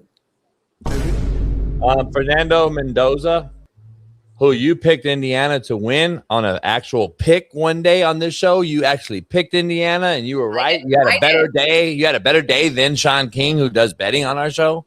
Yeah. Okay. Okay. You picked Indiana. Remember, you were like, Indiana. Kind of, yeah. I mean, I do remember like picking teams based on really dumb reasons. So yeah, exactly. And then so that guy is option one. A lot of people think the Raiders are going to take him. Okay. And then you have you got a running back that people think's the best player in the whole draft. Jeremiah Love. Jeremiah Love out of Notre Dame, another Indiana school. He may be drafted. Some people are trying to trade up, trade down, move around to try to get some of these players. So there's a couple of options out there, but we're going to do a little draft watch party. So we'll make sure we let you know. Fun. That'll be fun. Yeah, we'll make sure. Maybe you call in during that show. When are you doing it?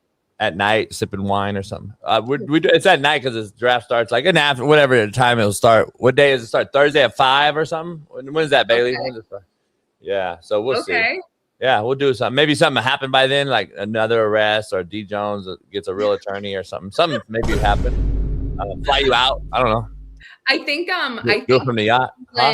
The Cleveland Guardians, that case should be going to trial either end of May or June as well. The rigged pitching, but I forgot that team's name. I didn't even know they were the Guardians till last year. Oh yeah, the Guardians. That's a weird case too. I feel like that one's a tough case to prove because there's like thousands of pitches that the defense has to defend and the prosecutors have to prove that which ones were rigged, and there's so many other elements that go into it. But yeah, it's crazy.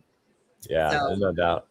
Lauren, I don't know what else you're covering out there. Any big news? If not, hopefully we got some big news next week and we can do it. It's kind of slow motion. There's a few things going on with the D. Jones and we'll see what happens with him. Hopefully he gets mama's house off and bond and stuff. So see what happens there. Yeah, we'll see. We'll see. I'll keep you posted if anything happens in the sports cases. And some you're animate about. You're like you're really on top of, but that 11 scientists, I got to know more. Yeah, I've been getting some weird. I know. I gotta stay quiet on that. Yeah. No, there's some weird. After you. I did get a note with someone saying if I value my life, I should stop discussing a note. Yes, handwritten note? An email. I got an email. Sorry. Email. Yeah, but I get a lot of strange emails. I got another email, someone telling me they were descendants of aliens. And so, yeah, it opens up the floodgates when you start discussing this. But I think that, I started off just asking questions, and now I've actually made contact with friends, family, and I'm getting more info. And I don't think all the cases are connected, by the way. Some of them are nothing burgers, but some of them are weird. So I'll just continue to investigate. And like I said, I don't have any government secrets. I don't have any classified information about UFOs. So I don't know why somebody would tell me that I should, if I value my life. But anyway. I was watching you with who is that guy? What's the guy's name that you do a show with? Oh, Mark Garagos. Yeah, Garagos. Oh no, yeah, the lawyer. I'm talking about when you were on the news channel with what's the guy? Who's the guy that you do the show with? UAP James. Oh, Will Kane. Yeah, I'm actually going on with Will Kane today as well. Not the show on Fox, the podcast. I think I'll go back on his show tomorrow. But yeah, so I don't know. It's hard to do those 5-minute news hits when there's so much information. I'm not so good at those sometimes because I talk a lot. I got to figure out how to sort of condense what I'm trying to say in 1 minute to deliver that as a whole. So yeah. Nice. Well, proud of you, Lauren. Man. Keep growing, keep shining, keep doing your thing. If you need anything, let us know. New parts, new bags, new purses, new cooking, new stuff. Keep doing that. Love that part. Yeah. Yeah, And then I hope to have some more. I mean, we got some breaking news in on Friday. I don't have anything breaking today, so I'm sorry. take it back, though. Put it in that new package. I'm telling you, get that money back.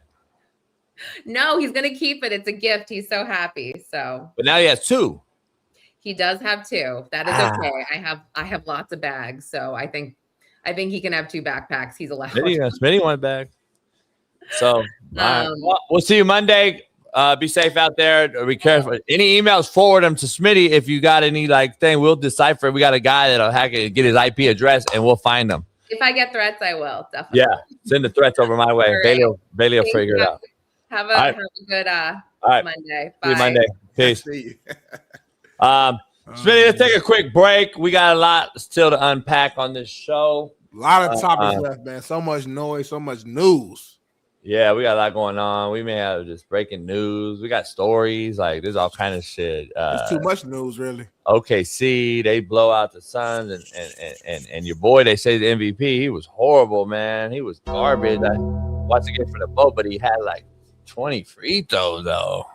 But he couldn't make a shot, and they keep saving this cat, but he's the MVP. We're going to dive into that, man. Get my take on that. Seems like he's the new LaFlop, man. Well, the MVP's best player in the regular season, and in the regular season, he averaged over 30 points with over 50-some% field goal percentage. So he made over more than half his shots while scoring over 30 points. So it's a regular season and has the number 1 record in the game as well. So I think those are the factors. But we'll dive to all that here once we get back and take a piss. And I'll go take a piss and we'll come back. UFL news as well. Dante said this show stinks and said, "On God, I'm out." So, oh my God, I'm out. Yeah. Oh my God. Yeah. What does that mean? I have no idea. Dante, you should go back to class and then come back to this show when you learn how to spoke, motherfucker. Who learned you to spoke, bitch? See you in 5 minutes.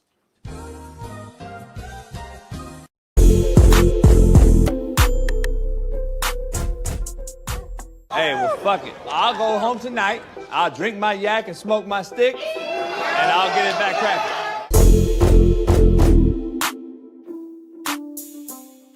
I have to ask a woman, a mother of a little boy, your take on this. Okay. Because this is what's happening to Smitty and them generation. And I've been telling them this for a while. Okay. So basically, there's a receiver out there, and I got to get your take. There's a receiver his name's Brandon Cooks. And CeeDee Lamb, who's a Cowboy, famous wide receiver, he's doing Nike underwear ads. Okay. And he posted an ad, and then this guy, Brandon Cooks, who's also an NFL player, tweeted out, "Yo, let me see." So can I get your point of view on this? Go ahead. Wait. I'm reading it. You're reading it right. And you're reading it right. Unfortunately, yeah. Was it a joke? No. Yeah, I'm sure it has to be. Smitty, of course, defends it. We don't joke. See, that's the thing that Smitty don't understand, Lauren. But it's our generation that Smitty has made up. You shouldn't. No. Make the joke at all. Stop. But Thank I'm saying, you. Say that then, homie. There's no way publicly Brandon Cooks will just put this out publicly. I'm talking JB. There's no way Brandon Cooks will put this out publicly. And he's not stupid. He knows what social media is. There's no way he just put this out publicly and be serious about it. It's still wrong. I wouldn't make no joke like that at fucking all. Joe about to see another man's gay. It's crazy as hell. What time was this at? Was it was it late at night?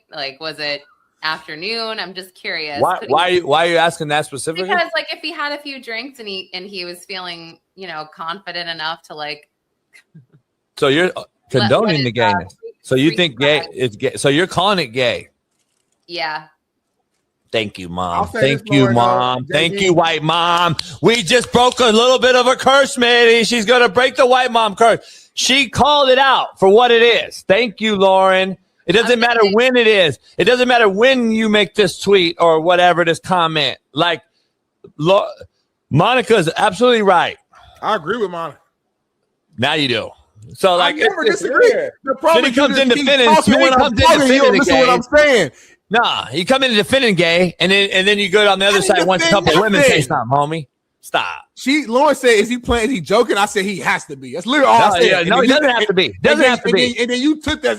You made a whole fucking rant. I didn't say nothing you said. Lauren, In summation, Lauren, over the last couple of weeks on this show, we've shown a variety of things that have given us very, very, very insightful insight on what's going on with the gay community, which is now pro athletes. So we've shown a guy for the New York Knicks thumb Jalen Brunson, right, in your town in New York. Then we have a guy who's Sean King's favorite player of all time, who's a Duke Blue Devil, Jared McCain. He has his own nail line, and he paints his nails. And so he was like playing with the guy's back during an interview, and the other player said, "Get your hand off me." So is that true? Really? Oh yeah, absolutely true. So funny. Yeah, absolutely true. That's so. And then and it keeps going on. We had a guy at Michigan State doing the splits on a national recruiting visit that we've made viral. So we've had a lot of things going on showing and proving that I've been correct the whole time. And then Smitty continues to show it and defend it for some reason. I don't know why. But for this guy to even say that is absolutely gay. Although we had the baseball team, we had a baseball team that was they were mimicking, doing it to each other. I mean. Yeah. And then we had two guys kissing through a gate playing baseball. I feel like we did a whole video. Bailey put a whole thing together. Yeah. I got to see this. I mean, I actually it's real. That show. I watched that show, Heated Rivalry. It's real. Had to fast forward through some of it because it was hardcore. But I was like, there's no way that hockey players are like this gay. Like they're really trying to make it so like hockey players they'll tell you so gay. And I was like, I don't know. I feel like, no. I love when Smitty's texting or typing to the chat to the back thing. So here's the thing I gotta ask. I got a question too after your question for Lauren. Go ahead, you ask a question. You had your hand up. Go. Lauren, do you feel like when someone constantly brings up gay topics like every single day, do you think it's fair for another person that might be with like friends of that person to like question if he or she may be gay himself? Is that fair at least? So I disagree. I think it's if a man talks about getting laid so much and how much, like, I think that's when someone's actually gay. That's what I think. If you're constantly, I don't do that at all. I get any chick I want. I get so much, I actually think that's gay. I know somebody who said that I've gotten more pussy than the law allows. Somebody who I've worked with for a long time has said that exact quote. So I don't know if that falls in the same. Sorry, wait. Slap it. Yeah. Slap dick. You want some paper? Yeah. God, we love you. We want to thank you for. We love Lauren. She used the word in the proper manner. Did you know? Did you catch that Lauren used slap dick at the right time?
Right at the gate, Smitty. Right at the gate.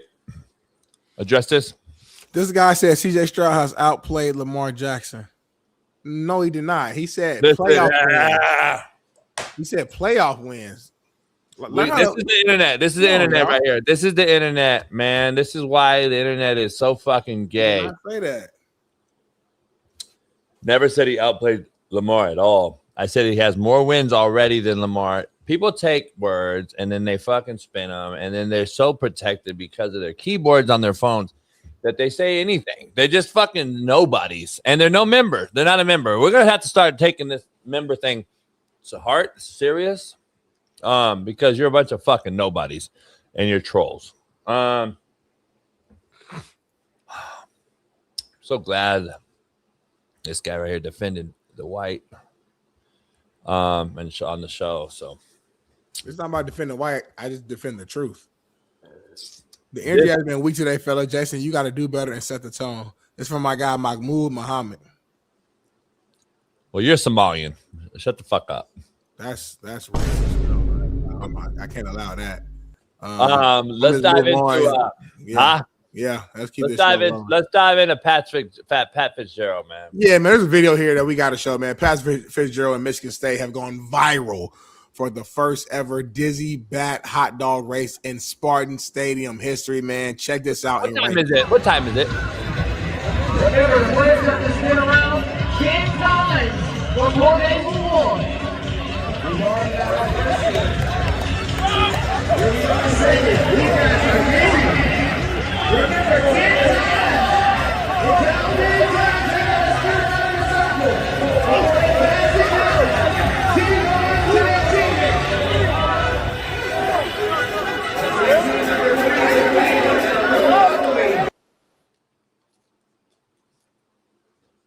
What's going on?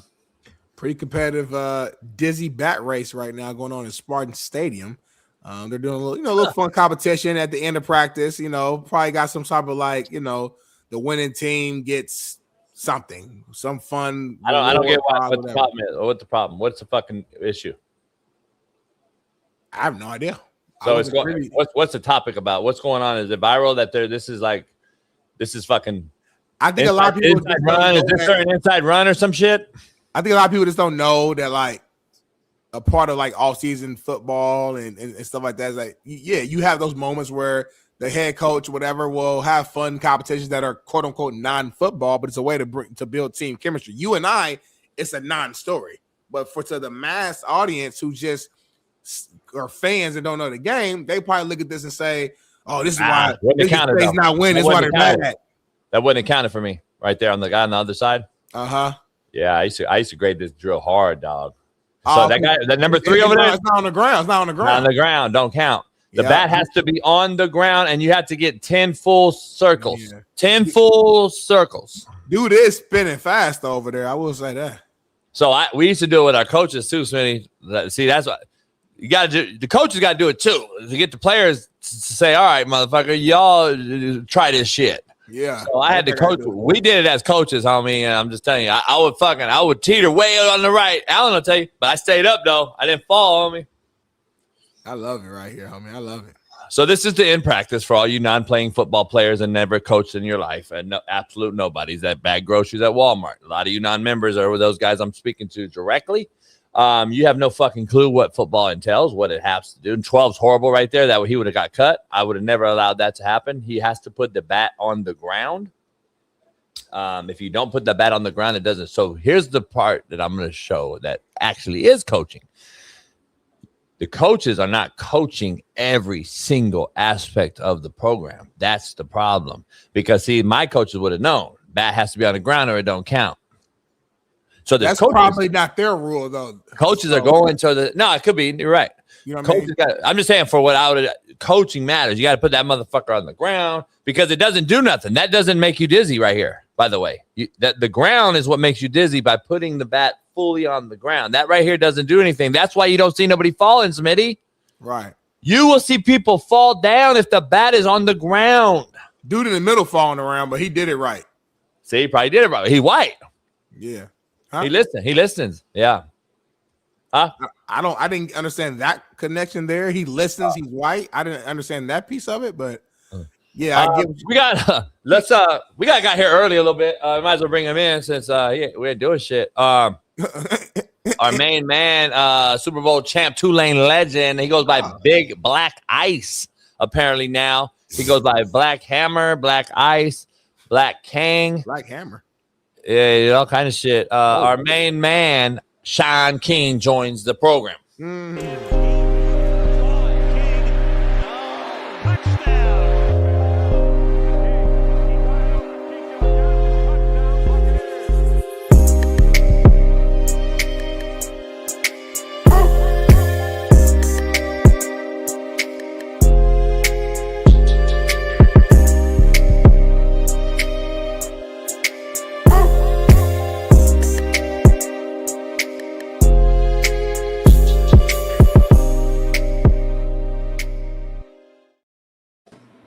That's K. What's going on, homie? A 10. Motherfucker was like, yeah, beef or he was like, you see him grilling his teeth and shit? He had a good weekend, I think, homie. He had a good one. He made some money. He made some of his picks that landed. He feeling good today. He got his red on. So I took a poll. Yeah. First of all, top of the week, fellas. Good to see both of y'all as always. Doing well, healthy.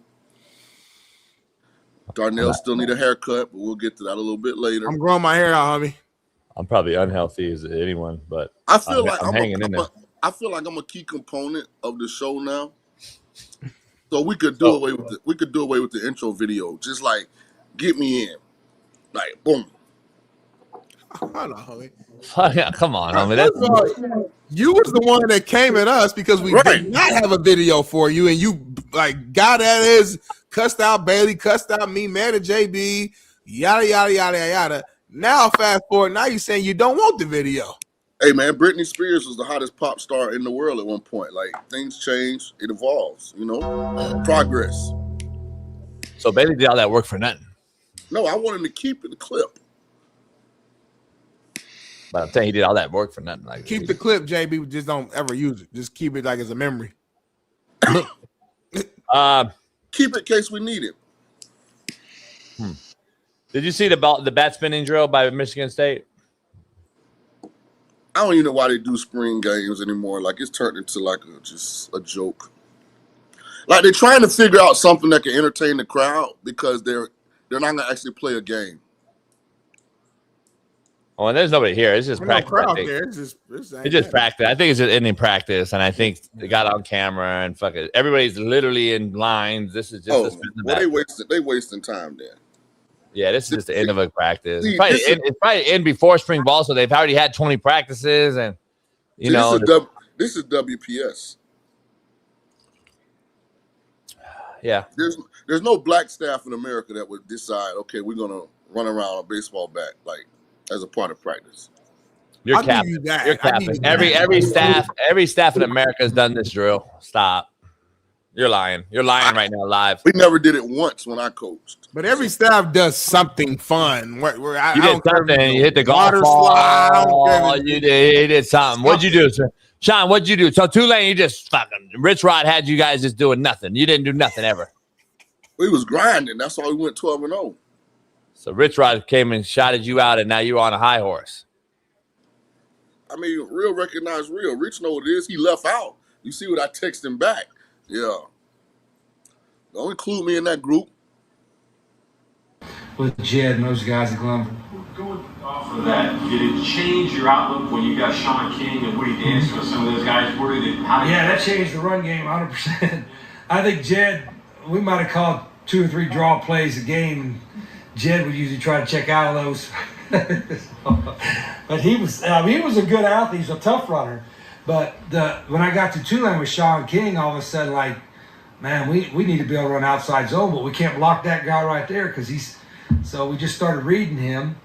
And so now all of a sudden you're running zone read and counter read and you're truly playing with 11 in the run game. And that part of it took off with Shaun and then Woody Dancer at Clemson and the guys up here, Rashid, Pat, and all those guys. That's my guy. But he don't coach a lot of football, so like the memories are blurry. Yeah, long time ago. He was like what 175? How much you weighed in? First of all, old bobblehead Peyton Manning looking ass, bucket Gatorade head looking ass dude. Anyway, Uncle Phil looking at yeah, you use 175 on 80 athletic, homie. Oh, use oil can looking at. Hey, anyway. Oh, come on, you got a giant looking at. We didn't run any zone read. So like Richard had a lot of athletic quarterbacks, way more athletic than me. Like Woody Dantzler, that kid in Arizona, them kids was like pure runners. Like I was a artist. I was an artiste when it came to throwing the football. Like what we would do is we would read the apex defender, but it would be throw the bubble screen if he inserts in the box. It wasn't zone read. We not Run blocking solution. Yeah, run solution. Right. That's, Yeah. he was known for that way back. Yeah. Yeah. We didn't do no zone read type. What you see now. Rich Watch said you was an athlete who played quarterback. Is what he said. But again, for some reason, the reporter threw me, and shout out to Woody Dantzler, who was good in his own right. But for some reason, he put me and Woody Dantzler in the same sentence. So I think that scrambled. Was Woody better in college than you? You being serious? No, I'm asking. Was Woody better than college at Clemson? He was an athlete. Woody used to get down. No, Woody a baller. I actually went up there and helped Woody a little bit because I was with Tampa. I was in Tampa when Rich and them left Tulane and went to Clemson. So I went up there a couple of off seasons. Rod Gardner was there. That was that crew. Woody Dancer was the quarterback. He was better They actually had the Willie Simmons was there too, who's the coach I think at FIU now. Yeah, so I used to go up there in the off season. But Pat White was better than you in college, no? Not a chance. Pat White was cold. I'm a motherfucker now. Hey man. Was Tebow better than you in college? He was more promoted. Was he better? I didn't say that. No. Tebow? Dude, we threw for almost 4,000 yards, dog, in 1998. 36 tutties, man, 6 picks. Ran for almost 700. Another 11 tutties, dog. Come on, man. RG3? The cats won Heisman, so I mean, I'm gonna lose any argument no matter what I think. But if you're asking me, no. I'm asking you. No. Cam Newton. No. You asking me, dog. AJ McCarron. Come on. Shout out to my boy AJ. Well, that's a perfect segue, JB. I know you kind of already dove talking to AJ as we speak. Talking to AJ as we speak, too. AJ probably could have went somewhere else and had a more prolific college career, like from a individual production standpoint. But he was at Bama, man, when they ran the football and played defense.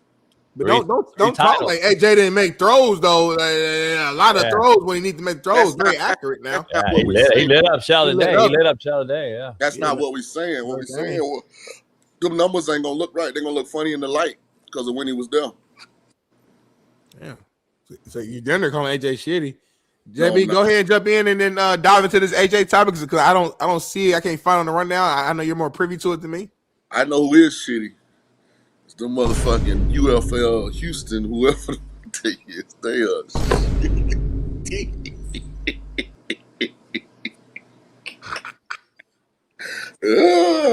some kind of way. The good Lord, boy, I thank you, Lord Jesus, Heavenly Father. I'm going to check something right now. Hey, I happened to be watching TV the other night. They played, what, Thursday night? Didn't they play Thursday? Yeah. Houston popped on the TV. Smitty against a Louisville team and had won a game.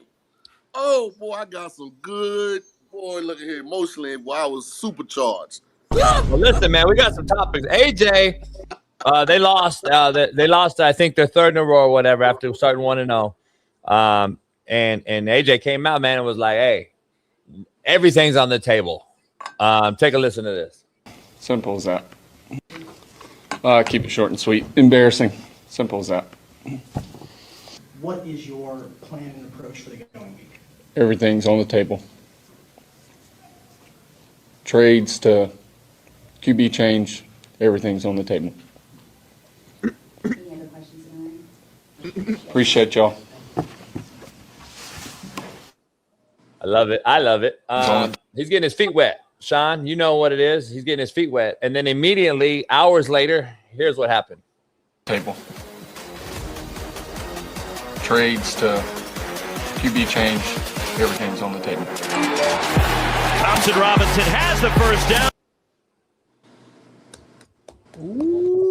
He went out and got DTR, LA product right here, UCLA. It's a huge get.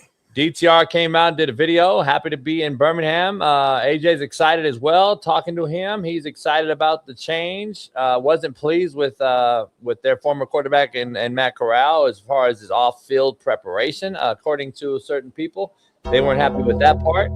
Shaun, where you at? How important is quarterback at this level? DTR gives him a little bit of I guess another option. Was DTR on another team, or was he just? Yeah. Oh, I believe so. I thought DTR was in the NFL last year. Yeah, why they trade? Why did that team trade DTR? Let me see. Bernstein have traded QB McCarron. Oh, and DN, the mighty bless us to Orlando Storm and Shane for just one. Okay, so they probably need a little DN help. Thought Corral might fit their system a little better. Okay, all right. And he was DTR was in Orlando, the team that just beat AJ's team. He wasn't starting? Nah. Oh, huh. Interesting. Because you're right, Shaun. He was just in the league. I thought it was last year. I don't know like what the pool of available quarterbacks were. Oh man. But dog, the fact that the Bean kid from Kansas is a starting quarterback in the UFL, he starts with Louisville. I mean, he's incapable of completing a forward pass.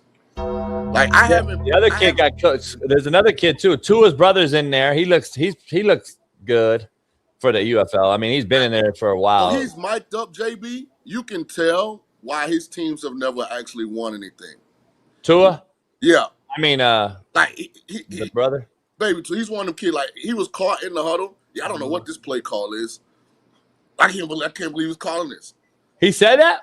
Yeah. So I was just like, oh, yeah, I see why Locks and them ain't win shit. So, look, you know, Shaun is a coach, and Smitty knows as a player. When it rains, it pours. Yeah. I don't think, and I know, I told AJ the same thing. I'm like, dog, you keep your head up, keep grinding. You know better. Shit, you play for the best. I said, you know what it is, and it is what it is. And people out there, they're going to talk shit. I said, man, fucking let the haters talk. That's what it is. It's part of the business. If you notice, the pressure is that Skip Holtz was there, and they won. Right. So they won a tie 2 years in a row, I think. Yeah, they won back-to-back, and Skip Holtz won, and Lou died this past off season here, the great Lou Holtz. And then so Skip got inducted, and they did a lot of things. So AJ gets that job. So to the chat, if you notice, I have not said anything critical or comedic, even in a sarcastic way, about what McCarron and his Birmingham team are going through, because it's his first time. So I expect that there's going to be some bumps in the road. You're right. As opposed to one of his contemporaries over in Houston, who this is like his 8th job, and they look like that. So let's break down this thing macro for the Birmingham Stallions real quick. I haven't seen them play, so I couldn't tell you anything about. They got a lot of talent. They got a lot of talent. Losing. Yeah, here's the thing. They got a lot of talent. The issue that he's going to face is when it rains, it pours. That's the biggest thing. And it seems like it's always the pressure is immense, and it's always on my shoulders as the head coach, leader, etc. I think AJ's built for this shit, to be honest. He's not a 3-time national champ for no reason. But when it rains, it pours, meaning got a quarterback issue. We're not putting up a bunch of production on offense. We're not scoring points, blah, blah, blah. All that shit's going to happen. Then he's going to taste the wind and to face the scrutiny of, you hired your boy as the OC, my homie, woo, woo, woo. Now that's going to come in. Then you have players disgruntled, and they have a very well-known D tackle who played at Oklahoma, who is a shitbird. Let's just be real. And he had the talented kid there, but then this kid wants to post. Sorry, Stallions Nation, that staff ain't it. I'd rather work out at home than deal with that madness. Giddy up. Good luck this season. So Perrion Winfrey played Oklahoma, who's one of their best D tackles in UFL. And anyone that defends this kid is the part of the problem. This is why we have this glorified player empowerment. Instead of winning and wanting to win and get your team over the hump, you quit. Or you think you want the public to think you quit. Well, you got cut. You got cut because you were a shitbird, and that's the fact. And then he posts as if he quit. So just so you guys have some context, he got cut because he's a shitbird. So AJ's facing all the pouring of the rain right now. That's what it is. That's part of this trials and tribulations as a head coach, especially your first year getting it done. This is what happened, dog. It is what it is. So at the end of the day, he's got to deal with the pouring. He'll be better after this. Like, the one thing I always believe is if you haven't been coaching, you don't know enough coaches, like enough coaches to hire a good staff anyway. Because you're going to have to take the advice of others. Like if you ain't actively coaching, which as far as I know, AJ wasn't actively coaching, right? So then you get a head coach, you got to hire a staff. You don't know enough guys. Because the pay scale going to eliminate the guys that you for sure know can drop down and go get it. Because I think the position guys are making, 60, 70. I think and the coordinators are making like 100 and something. So you ain't going to be able to go take no real coach from nowhere that's making $400,000-$500,000 a year and get him to do that. So now, in a league like this, where it looks like Rapoli wants regional recognition, you're trying to find guys that have ties to University of Alabama, UAB, familiarity for the fan base. So, I mean, it's a growing process for him. I mean, my advice, keep your head down, keep grinding, keep working. And this offseason, you're going to have to get out there on some of these conventions with the coaches, and you got to go meet a whole bunch of people.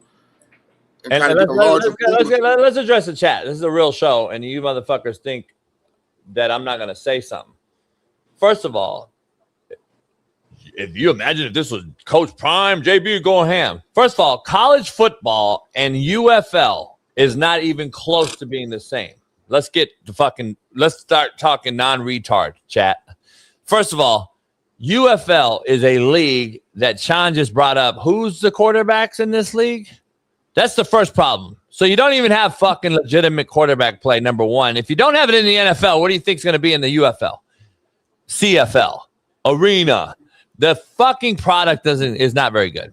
It's semi-pro football that a league is being funded by a television network and an owner that's a billionaire who put a league together, piggybacking off The Rock and everybody else that's done it.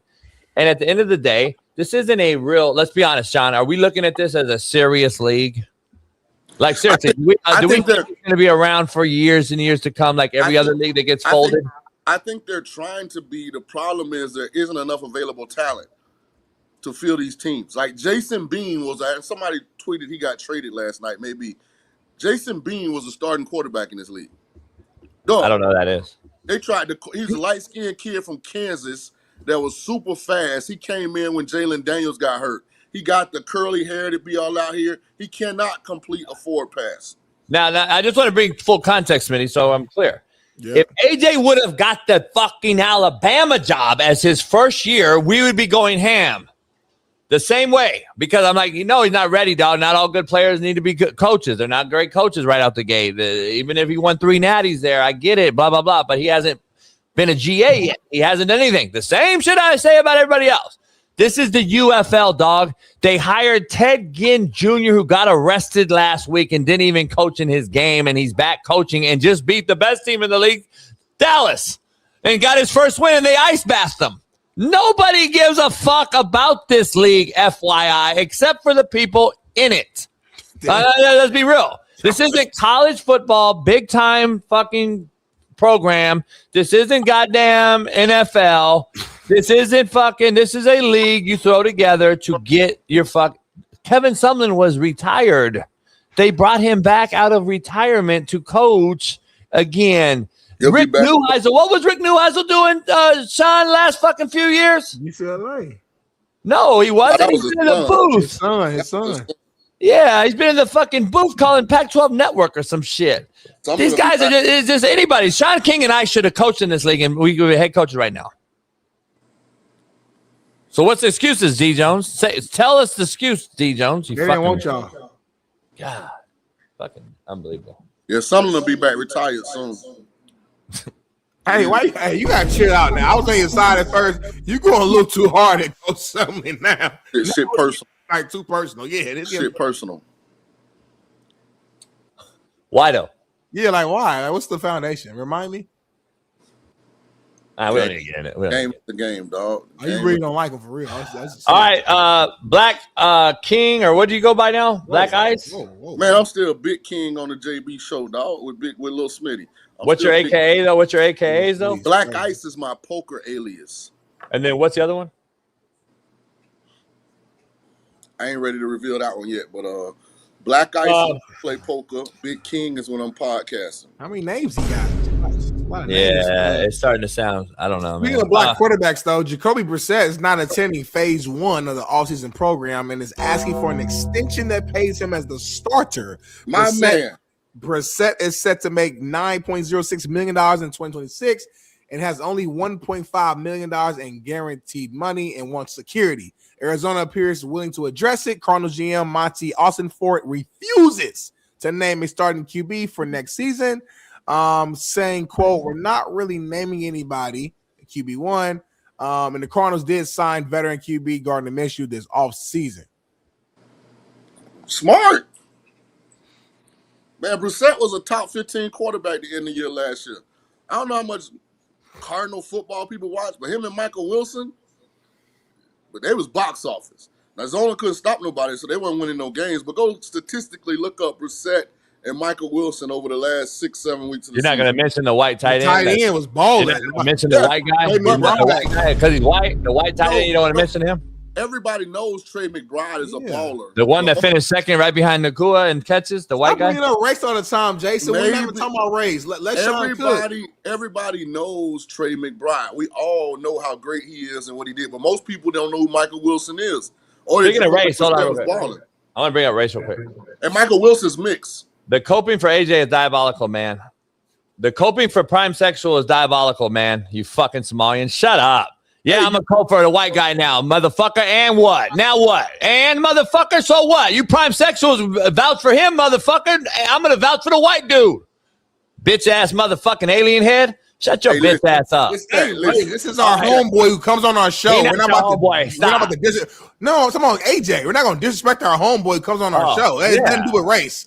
First of all, if I felt like saying something negative, say it. Exactly. It would have to be truth.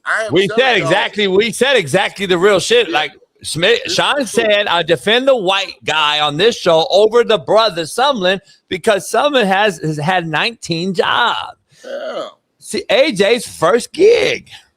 Like I knew this was gonna play out like this before. So when all the CAA King shit was coming around, and he was, calling in with the top down, I knew what was ahead. You wish death on his life? No, but I understood that the business model. Hold on. When he called with the head, he called with the top down what? With the top down, you know what I'm saying? Hair in the wind and shit. I was like, okay, just wait. But see now, because I anticipated it coming, I choose to not take shots because it's a learning experience for him. Like, listen, you can't manufacture football. And I feel like that's what the UFL is trying to do. Like, it's hard to put a great staff together. Then you're going to limit me to just people in the region. Where's Smitty go? I don't get it. Man, Smitty young still. What me being young I do with me walking away for a second? A red cup, solo cup on Monday morning? God damn, doggy. Rough out here. JB be stressing me out, homie. But see, I knew what was coming. It's rough out here. AJ kind of got like that privileged confidence. You know what I'm saying? Yeah. Like his Alabama tenure connected him with the Illuminati and shit. Like, so, he get them kind of emails. So I just sat back. I knew it was coming, but that's my dog though.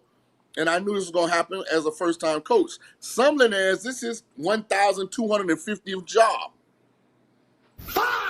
So He know everybody. He know everybody in coaching. So Jason, you agree with Jacoby Brissett basically sitting out trying to get starting money? Hell yeah. Jason, you agree? JB, if not now, when? You gonna wait till next year when Arch Manning and all them? Nah, he's a younger version, I guess, of Geno Smith right now. He's kind of a journeyman on the come up because basically the market is set. The market is saying what he did in Arizona with Wilson and McBride, the tight end, who, I mean, you talk about the combo towards the last 6-7 games was probably as deadly as any other combo in football. And I said Matthew Stafford has made, look at all the wideouts Matthew Stafford's made from Cooper Kupp to Megatron to Devontae Adams and Nakua this year. Look at how good the quarterback play has to be to make your wideouts great. This guy did it. He did something that Kyler Murray could not do. And then he got the youngster involved before the injury and everything else. And then he got him back involved. Harrison Jr., right? Got him involved. He can spin it, no doubt. I like Kobe. Is he a long-term starter, though, Shaun, is my question. Because you said certain guys aren't. JB, Brissett set to make 9.606 in 26, has only 1.5 guaranteed. So he's in the Sam Darnold case. Then he's in the Sam Darnold situation. They just signed Gardner Minshew to a 1-year, $5.75 million deal with 5.14 guaranteed. No. I'm not arguing what he should be paid. I'm not arguing that he shouldn't get paid more than a lot of these guys. Yeah, but I don't think he's looking for a long-term deal. I think he wants starter money. Right, but I think he wants a 1-year, $25 million type deal. That's what I'm saying. He wants starter money, so he deserves that. I agree. I think he deserves starter money. I don't know if he deserves like franchise quarterback money. Right, and if I was Arizona, I would sign him to a 3-year deal because he's obviously been a really good backup. He backed up when he got hurt. He helped Drake May develop last year. You never heard any rumblings. The only reason he played this year because Kyler Murray is a slapdick and a what's your other word? Fuckstick.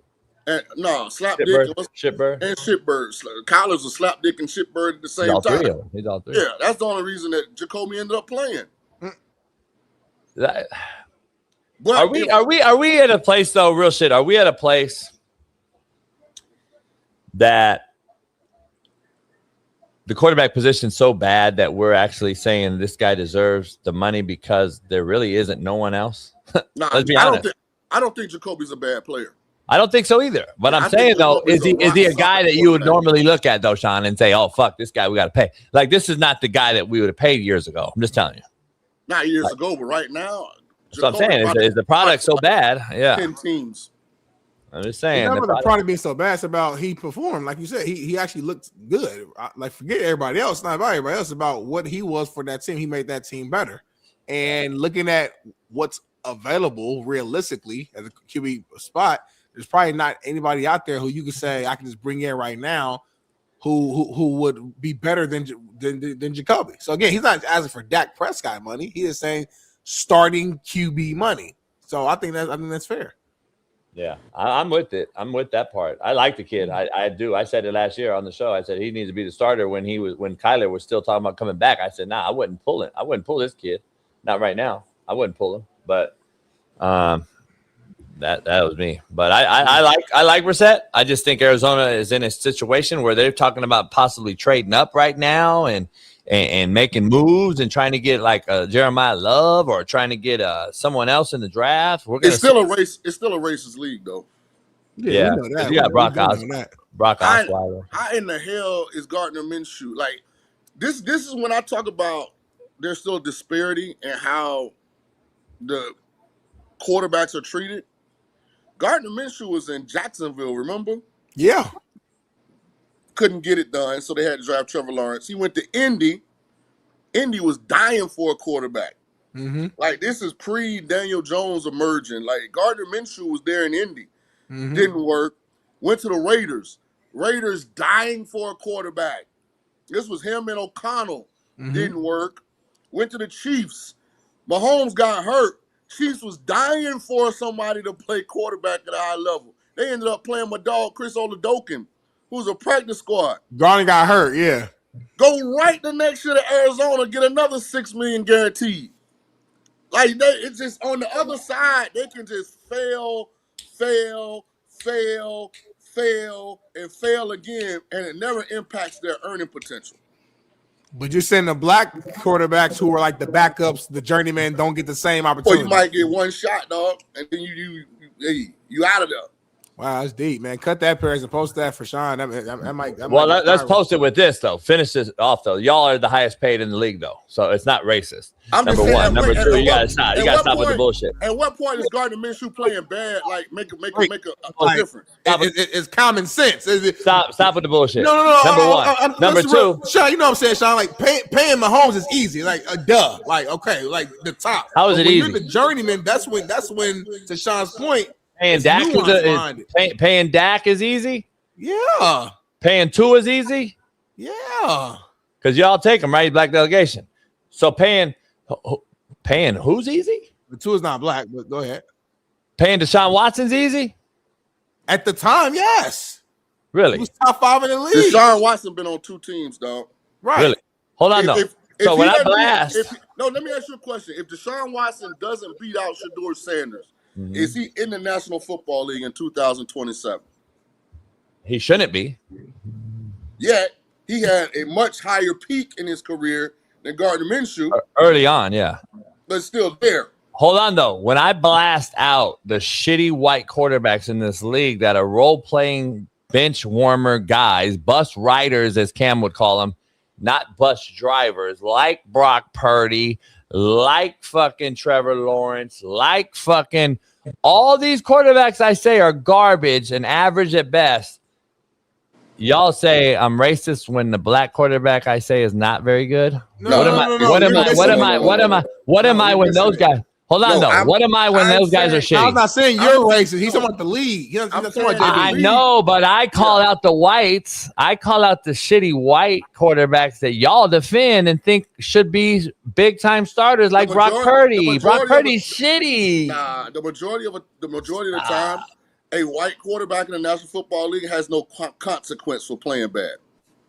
Because y'all ain't stepping up. AR5 supposed to be paid, but he's shitty. So there, you got to go back to Gun. You got to go back to Porn Star Jimmy. So you here's Gunther Minshew with the Porn Star mustache. You got to go back to those cats because the brother AR5. All these cats are shitty. But those cats that the white cats talking about ain't that much better, if not better at all, than the ones you're talking about. They're all in the same bubble. Hold on, Smitty. I'm not an Anthony Richardson fan. Because I think you should. I know you're not. That's what I'm saying. But my point is this: Anthony Richardson fell with the Colts. He still ain't got a job yet. Well, all right. Let's dive into this macro. Hold on. After Gardner Minshew fell with Jacksonville, then Indy, then the Raiders, then the Chiefs, he got a job in free agency before somebody would get Anthony Richardson a second chance. Let's brass tacks it then. You know as well as I do, and I'm surprised you're taking this take. This guy is a super injury prone person. For what reason? Failing is failing. No, it's not. Because if I can't take you to a team and have you upright and stay in the pocket and throw the ball all the time. Been hurt. Stop. But he's not a risk. He's not a risk for running around breaking his neck every play. Like, let's be real, Shaun. You're not taking a quarterback if he's only a runner. He's only a runner. Either you're available or you're not available. Gardner Minshew been hurt his last 2 stops. He was hurt last year in Kansas City. He was hurt the year before that with the Raiders. So wait up. It goes back to my Jamarcus Russell point. No matter what you want to say about how flamboyant and I mean amazing his failure in Oakland was, a guy of that talent never got a second chance.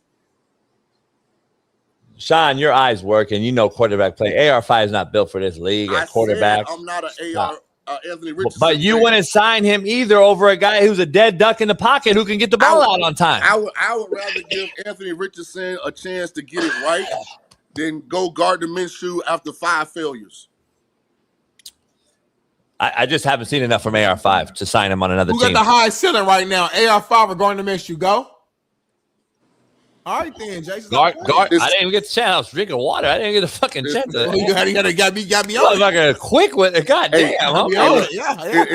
It looks funny in the light, JB. That's all I'm saying. AR5 is not an NFL quarterback, and everybody out there knows it. JB, I was quick with it, JB. Yeah, I was like drinking water and shit. Got him. Didn't even let me back. He want that to be clipped. He want that to be clipped. I'm sitting here like this. Who better, AR5 or Gardner Minshew? See? Yeah. AR5 is not an NFL quarterback.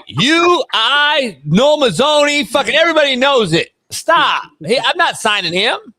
You're not acknowledging the fact that I'm bringing to this discussion. Yeah. You reverse racism, homie. You're not discussing Jim Sorgi, homie. Shaun King couldn't get another opportunity. Jim Sorgi was Orlovsky. Hey man, we over there. We talking current events, dog. All of us out the league. I'm just I never made it.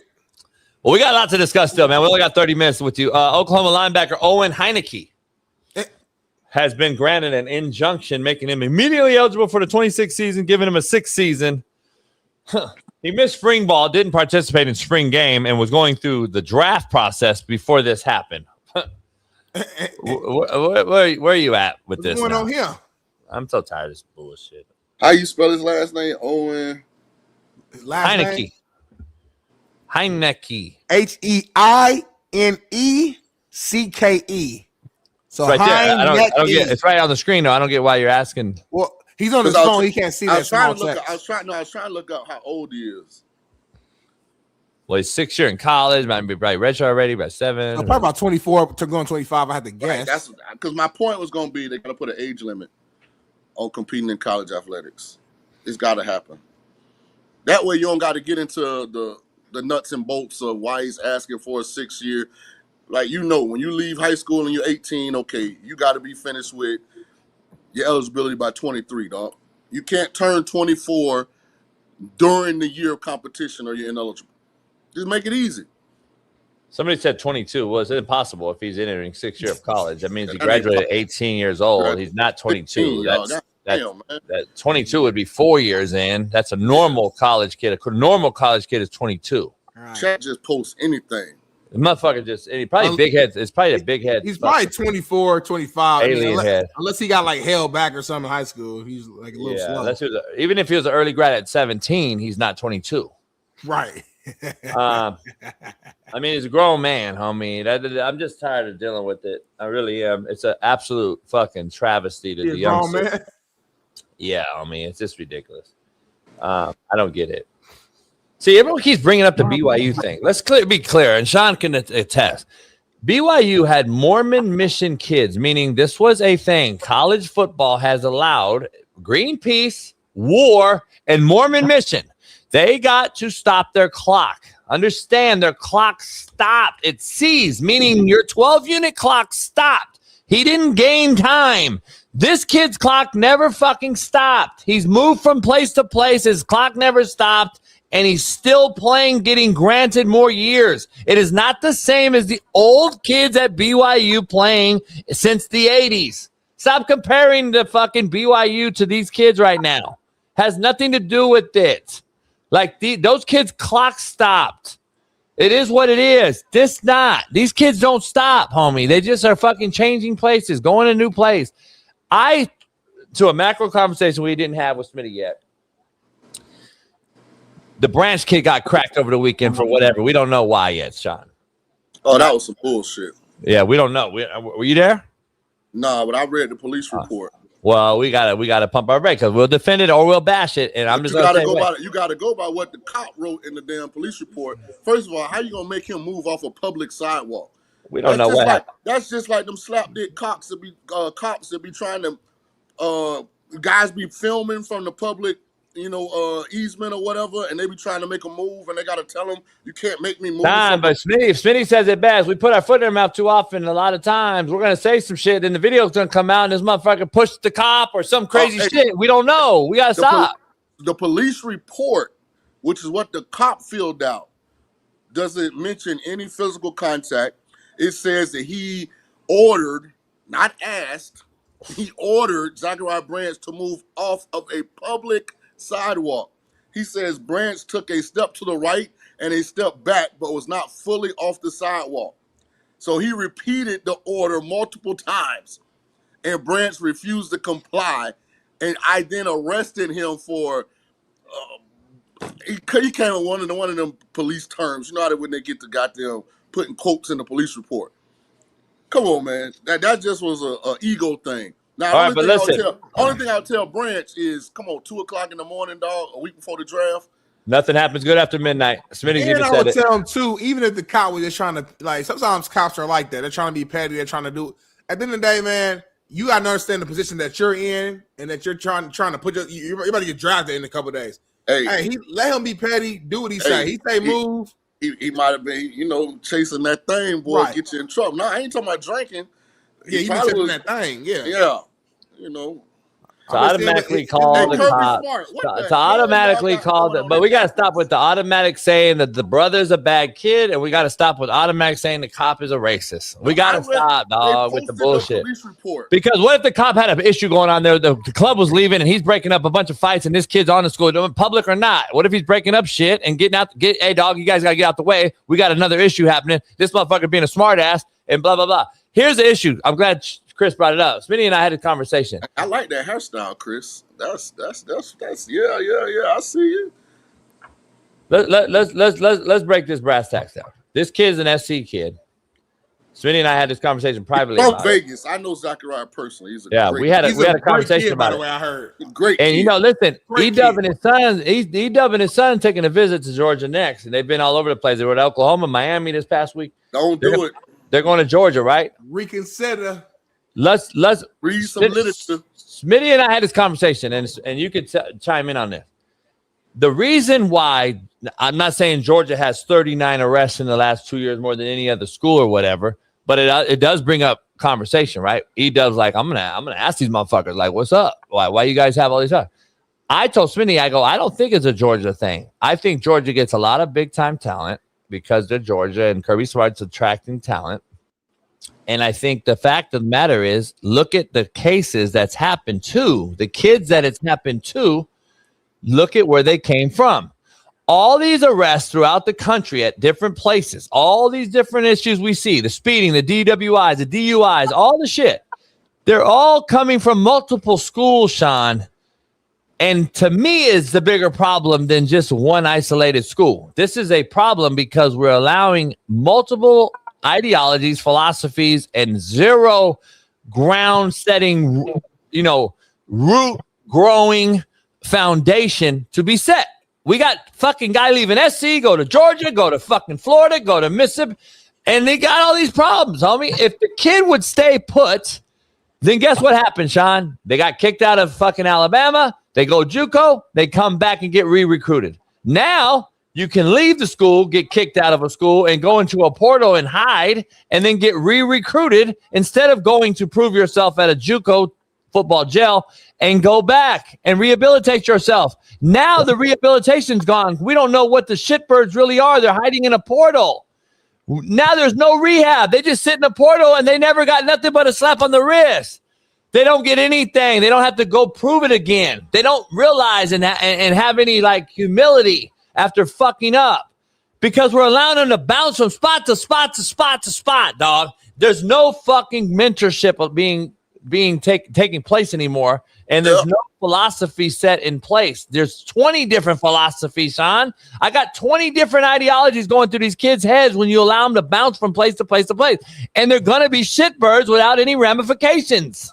Yeah, it's definitely not conducive to growth, accountability, ownership for personal actions. I get all that, but as it pertains to Zachariah Branch, I think we might be being a little too hard on the kid about what time it was, because it says he was booked at 1:26 a.m., which means this had to happen around 11:30, because book means they took you down, took your fingerprint, took your picture. So if that didn't happen to 1:26, this incident had to be an hour and a half, 2 hours before.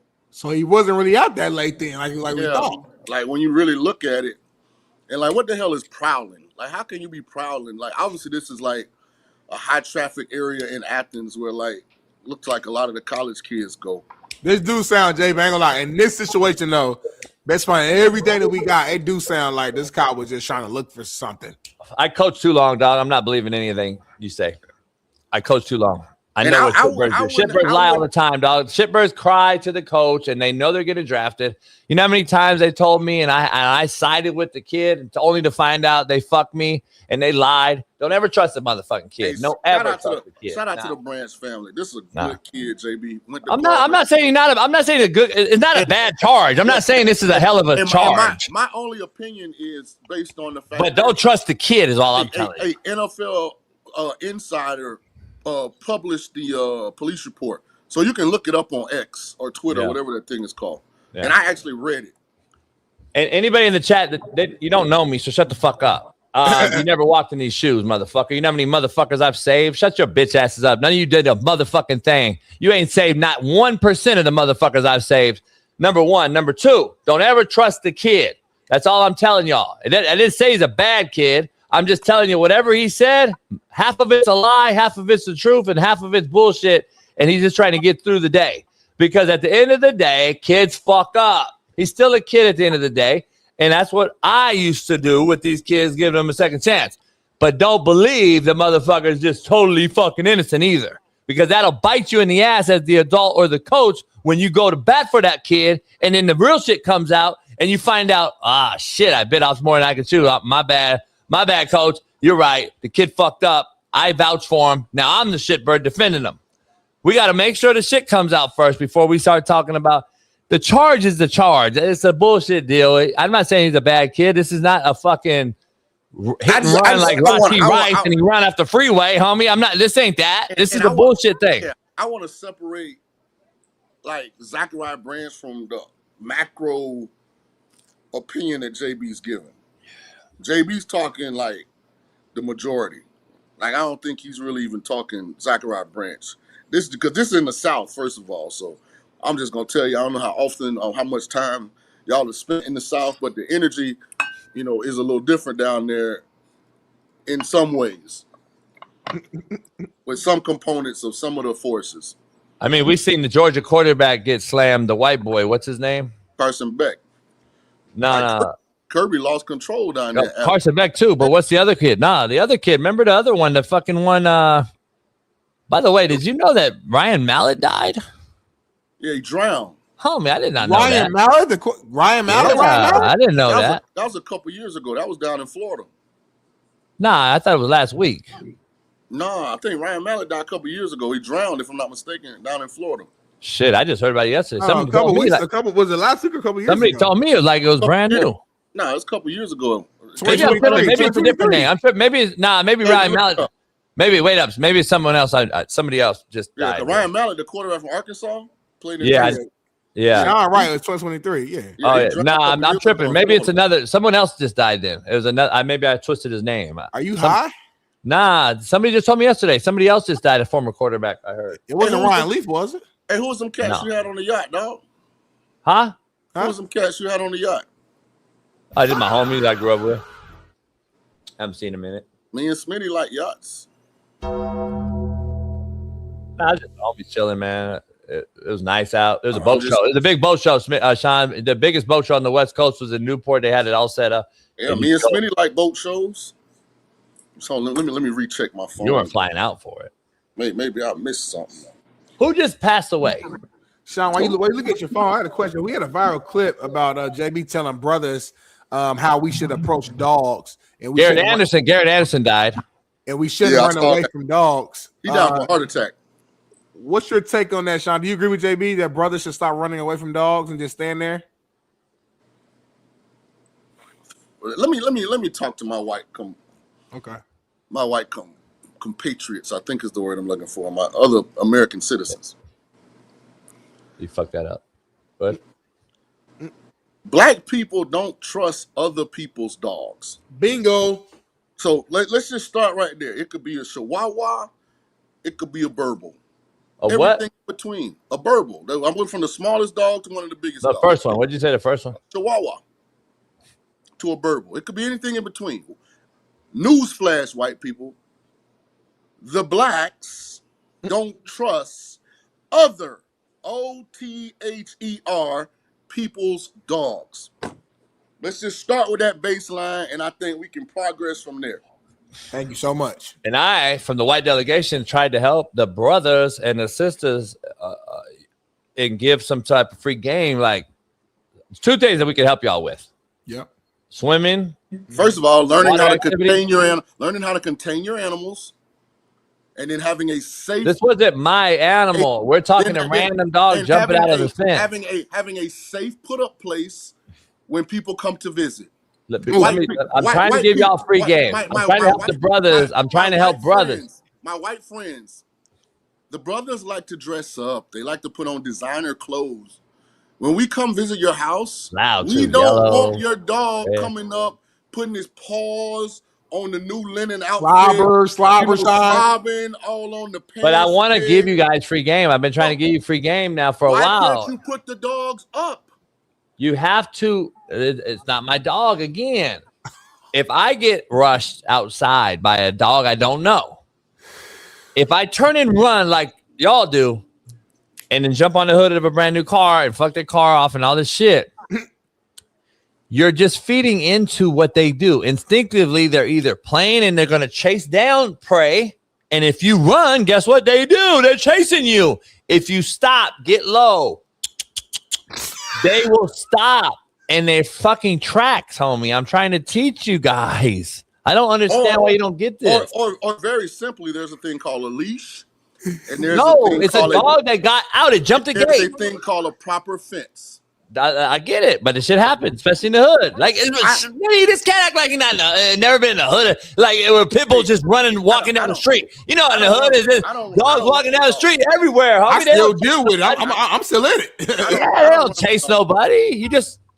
It's a real. If you get to their level, low, they see something at their level. See, when you're tall and you stand up, they see it as prey, and then you turn and run, and then you start yelling and shit. You ever seen it? Ah, motherfucker, like, get your dog. And then they just really trying to play with y'all. They just trying to play. But you exaggerated, homie. The last thing I would want to do is hurt somebody's pet. Ooh. But I don't run from. Sorry, no, won't be none. I don't run from dogs. Sorry, no, be none. But if I'm like Zachariah Branch and I'm walking on a public sidewalk, and your dog is running towards me, so it goes back to Zachariah. He's gonna get a foot or a branch, one of the two. If I can find something to baseball bat him, or if I got to use my foot, I will. But your dog should never be running full speed at me, and I don't know your dog. Don't come up. Before we move on, why does the white delegation love their dogs more than they love? I'm fine with that. I think we figured it out. Like when I say y'all this time, don't take it as y'all. Okay. But y'all, people, like people in general, I think we, the white delegation, figured out y'all, normal everyday people, brown, black, yellow, whatever, Somalian, whatever.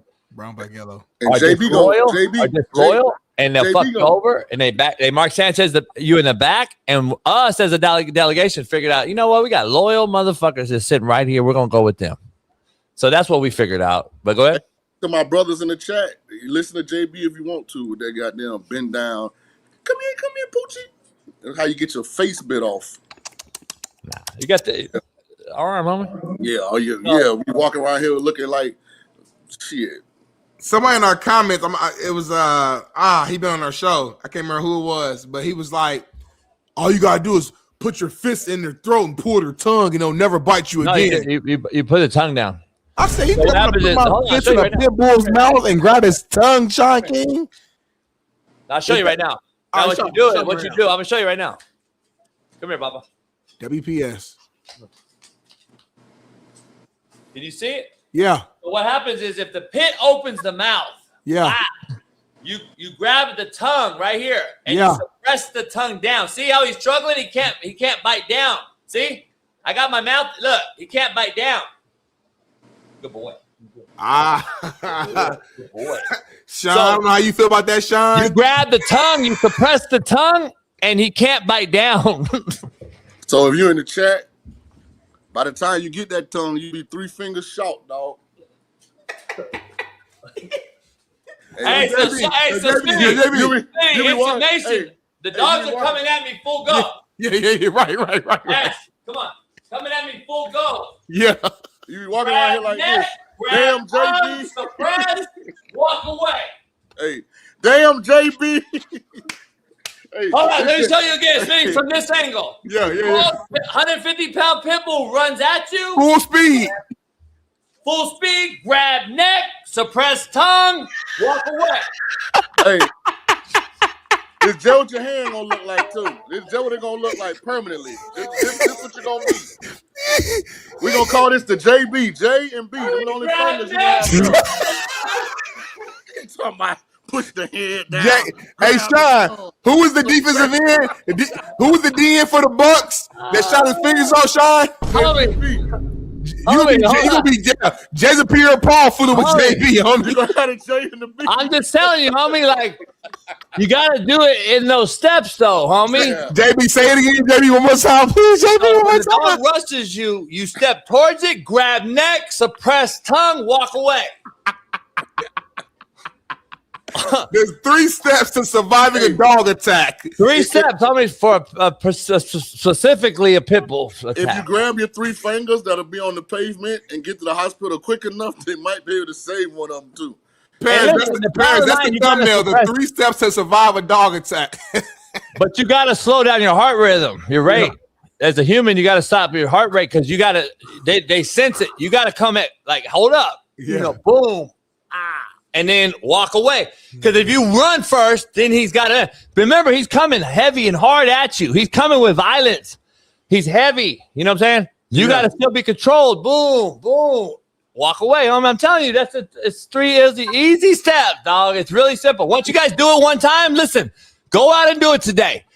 And then tomorrow, let us know on the show how well it went, homie. Hey, let me get some actually real information out.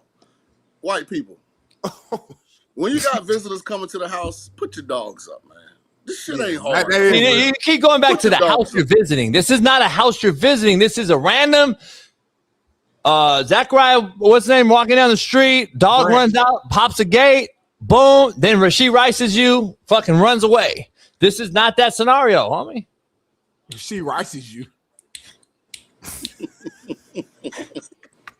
You hate brothers, man. Anyway, man, back to the rundown, man. The NFL is not reviewing the conduct of New England Patriots head coach Mike Vrabel in the wake of photos taken of him and journalist Diana Rossini. They did nothing illegal. McCarthy said that the league would not be reviewing whether Vrabel violated the NFL's personal conduct policy, which states that players, coaches, and execs must not engage in conduct detrimental to the integrity of and public confidence in the NFL. The Patriots tried to stop the New York Post from publishing the Mike Vrabel and Diana Rossini story. The Post gave Vrabel a longer time to respond than what it is considered industry norms, and owner Robert Kraft took advantage of that extended time frame to put pressure on the reporter and the newspaper. The story explains a notorious crisis strategist made the call but was unsuccessful in neutering the story via Pro Football Talk. Woo! Shaun King, you played in the league, man. What's your take on this, on the league not reviewing it? Is it confirmed that Rossini's husband hired the private investigator? That's what they're saying. They're saying that because apparently it's leaked out of, I guess somebody leaked it on some inside information the other day. So again, what I said and my allegedly Nostradamus takes that I usually have, I was correct again. So I was the first one to say it at the end of the day. Go ahead. That's a sucker move. For the man? Yeah, I gotta address the man. Listen, if your people cheating, you got a decision to make. Either you can live with it or you can't. If you can't live with it, then go through the proper steps to dissolve whatever situation you in and move on. But you ain't gotta throw a grenade in the neighborhood and blow up all the I'm other surprised houses. on this take by you. You ain't gotta blow up. You're going back to the snitching take. I get you. I know you're going back to like a snitching type of thing. This motherfucking broad, jokingly or not, has blasted this man 30 plus times since 2020. So he's been holding this in, Shaun, for Smitty and I are just sitting there and we're getting all this late information. Like, damn, he's been bashing me this long. I didn't know.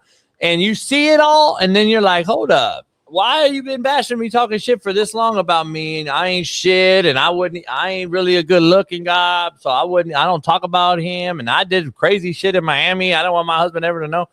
So whether it's joking or not, at the end of the day, you know that motherfucker felt a certain type of way. But so you knew that he got money, Shaun. He got money. You gotta dig deeper when I say certain things, right? When this initiative came out, I say free birds gotta fly. Like, you cannot tell me this hadn't been Diana Rossini her whole life. Just that outgoing, like. I've heard a few women. I've shown Smitty a few women inside that know it. Said she's been this way since she was young. So he knew what he was marrying. He was 12. Like if you're not just completely intentionally trying to be blind, like Since what? Shit. 13. Homie, so hold up.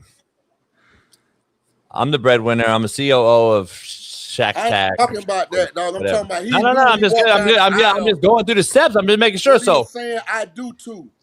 So I knew what I was marrying. I married a whore. I ain't gonna call it that. Is that what you're telling me? I ain't gonna call it that. But the game is the game, dog. He knew what Well, he was hold marrying. up, though. You just said you knew what you were marrying. He said he married an outgoing woman who was a big personality. That's all he's saying. Outgoing? Yes. Yeah, talks a lot. It's like maybe flirts a little big personality. Free birds Like, gotta fly. Like it's no way.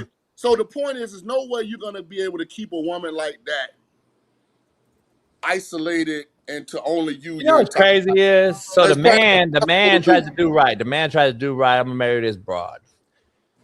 And the man on this show is going to talk about the man fucking up, not the woman. Because don't the woman also know who she is? But I'm saying leave. Hold up, though. No. What do you mean leave? Like if the you woman knows who she is. She's a thought. Hey, if you want, so she wants to walk around thoughting around or whatever Smitty said. Thought, right? What's the thought, JB? What's the thought stand for? Throw around her. Oh, I forgot.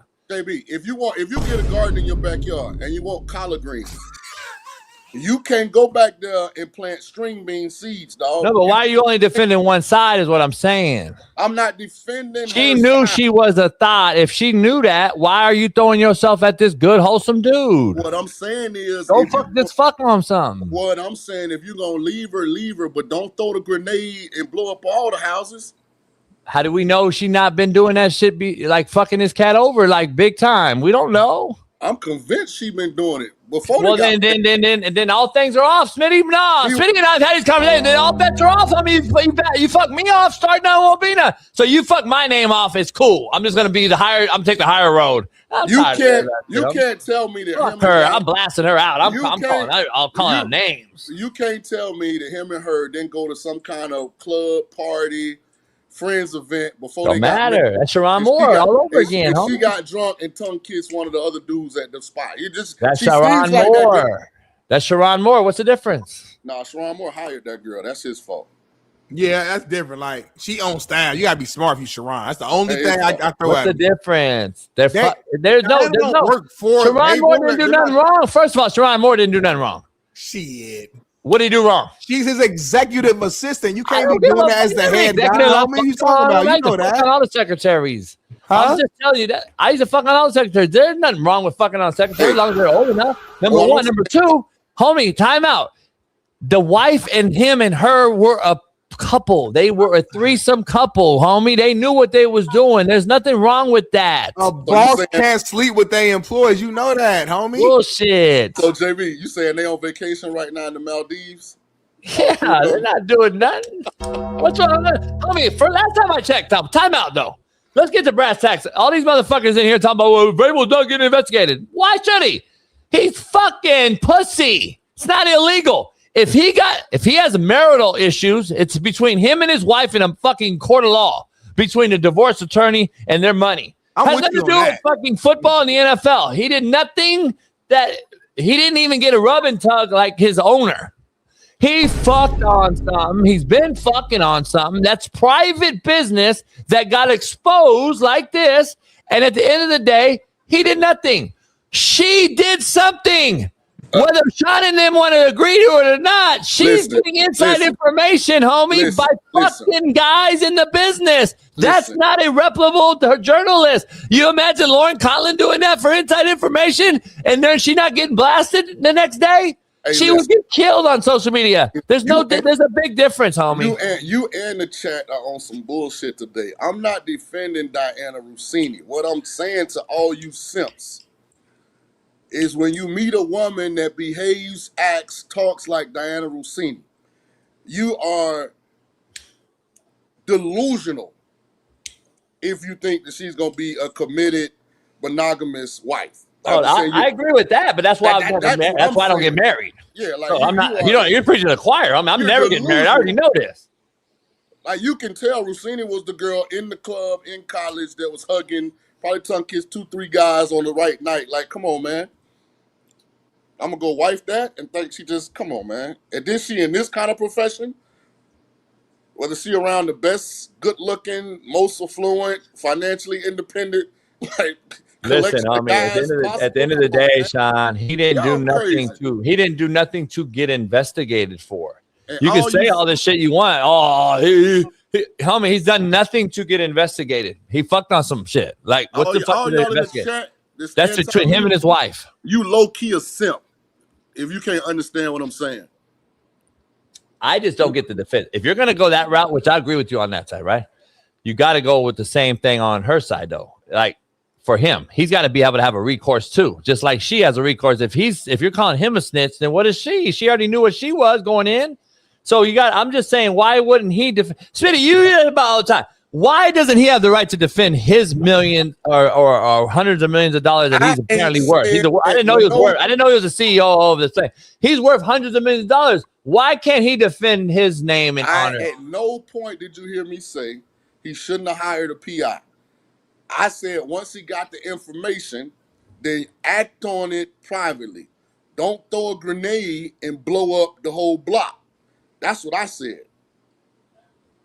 That's all I said. At no point did I say he shouldn't have did. Hold on, Smitty. Let's write that. Smitty, if I ask Smitty right now, Darnell, 32-year-old man that's married, what are the 3 non-negotiables in life you have? Meaning this. So I help you out so you're not on the spot. Cheating. Okay, cheating's one. What? Lying.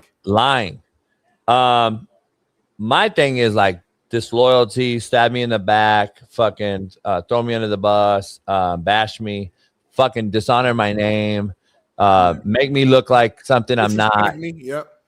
So if that happens and she did that to you as the loving partner for whatever amount of years, now I'm supposed to take the high road and just eat it and own it and let everybody out there think that I'm just this cockhold or whatever you call it, simp. Come on, homie. He can't. He has no recourse, Shaun. I'm blasting this bitch out all day. I can't believe how I gotta fucking protect my name, Shaun. I got thrown in 8 felony charges and fucking the whole Hitler bullshit and Netflix. All it. I can't defend myself. See, I thought we had a more educated audience in this. JB. He's got the information. He's got the video evidence, right? I get it. So now, when you go to the divorce attorney, I get it. You show the divorce attorney this evidence, and she has no legs to stand on now in the divorce. I get it. And you take whatever it is that you feel like you need to take, and you go your separate ways. You probably get custody of the kids because of this, and then boom.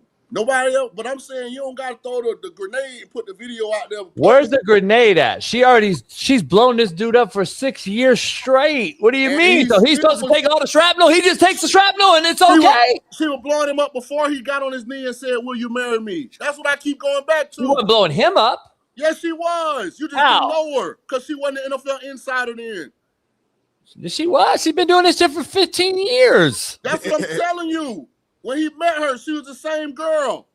What I'm saying is she wasn't personally attacking her significant other who this man happened to be. Because she wasn't on no high-profile platforms at the time. But it's okay so it don't matter who she married and she fucks over his name. It's okay. He just got to take it. What? He been taking it. No, he hasn't. He just got married 6 years. They've been 6 years. Can you imagine like a real man's wife getting on a show saying, I don't post my husband because he's average. If I had a beautiful husband, like I would post him more. Like, come on, man. Like, it's over when that's come on. Like, what are we doing? Like, I'm saying that's all the shit that's leaked out now. WPS. Yeah. I don't know, man. First of all, I ain't gonna be in a relationship with a woman that feels comfortable saying some shit like that about me. Like, we gonna put her over in the garbage heap. Like, so what I'm saying is, Smitty, I don't get the part that Shaun's missing for me though. She's been doing this. So why, if Smitty and I, so we're sitting back chilling because we know we're a high profile couple, right? We're a power couple. Nobody knew who he was. All this in. I'm taking all this in. I'm watching from afar. I'm seeing what she's doing, how she moving, how she's shaking. She's talking about me. Wooty woo. One time, maybe it's a joke. It's all we're laughing. We fucking at night laughing about. But then it becomes a trend, Smitty. It becomes a trend. I don't get why Shaun's missing this part. It becomes a trend. Now I'm catching all the trends, Smitty. I'm catching the trends that are personally taken at me. I'm getting attacked personally by my significant other. Yeah, now there's a certain type of way being felt. You were catching them before you asked her to marry you. Which is what I keep going back to. She's been this person, JB. She didn't change after she married this guy. I'm not saying she changed. I'm saying the personal attack on her husband is what you're missing. Right. She was doing that when he was her boyfriend. And he still said, I want to marry you. So in summation, I need both of y'all to give me your final closing statement in this debate. I'm gonna go to JB first. Please give your final closing statement. In summation, it should be less than 20 seconds, and then we'll let Shaun go and we'll move on. JB? Last take on this? Yes, final closing statement in the debate. She's a thought. Shaun King? When you meet a thought, understand she's more than likely always going to be thoughtish. Okay, Smitty, judge it.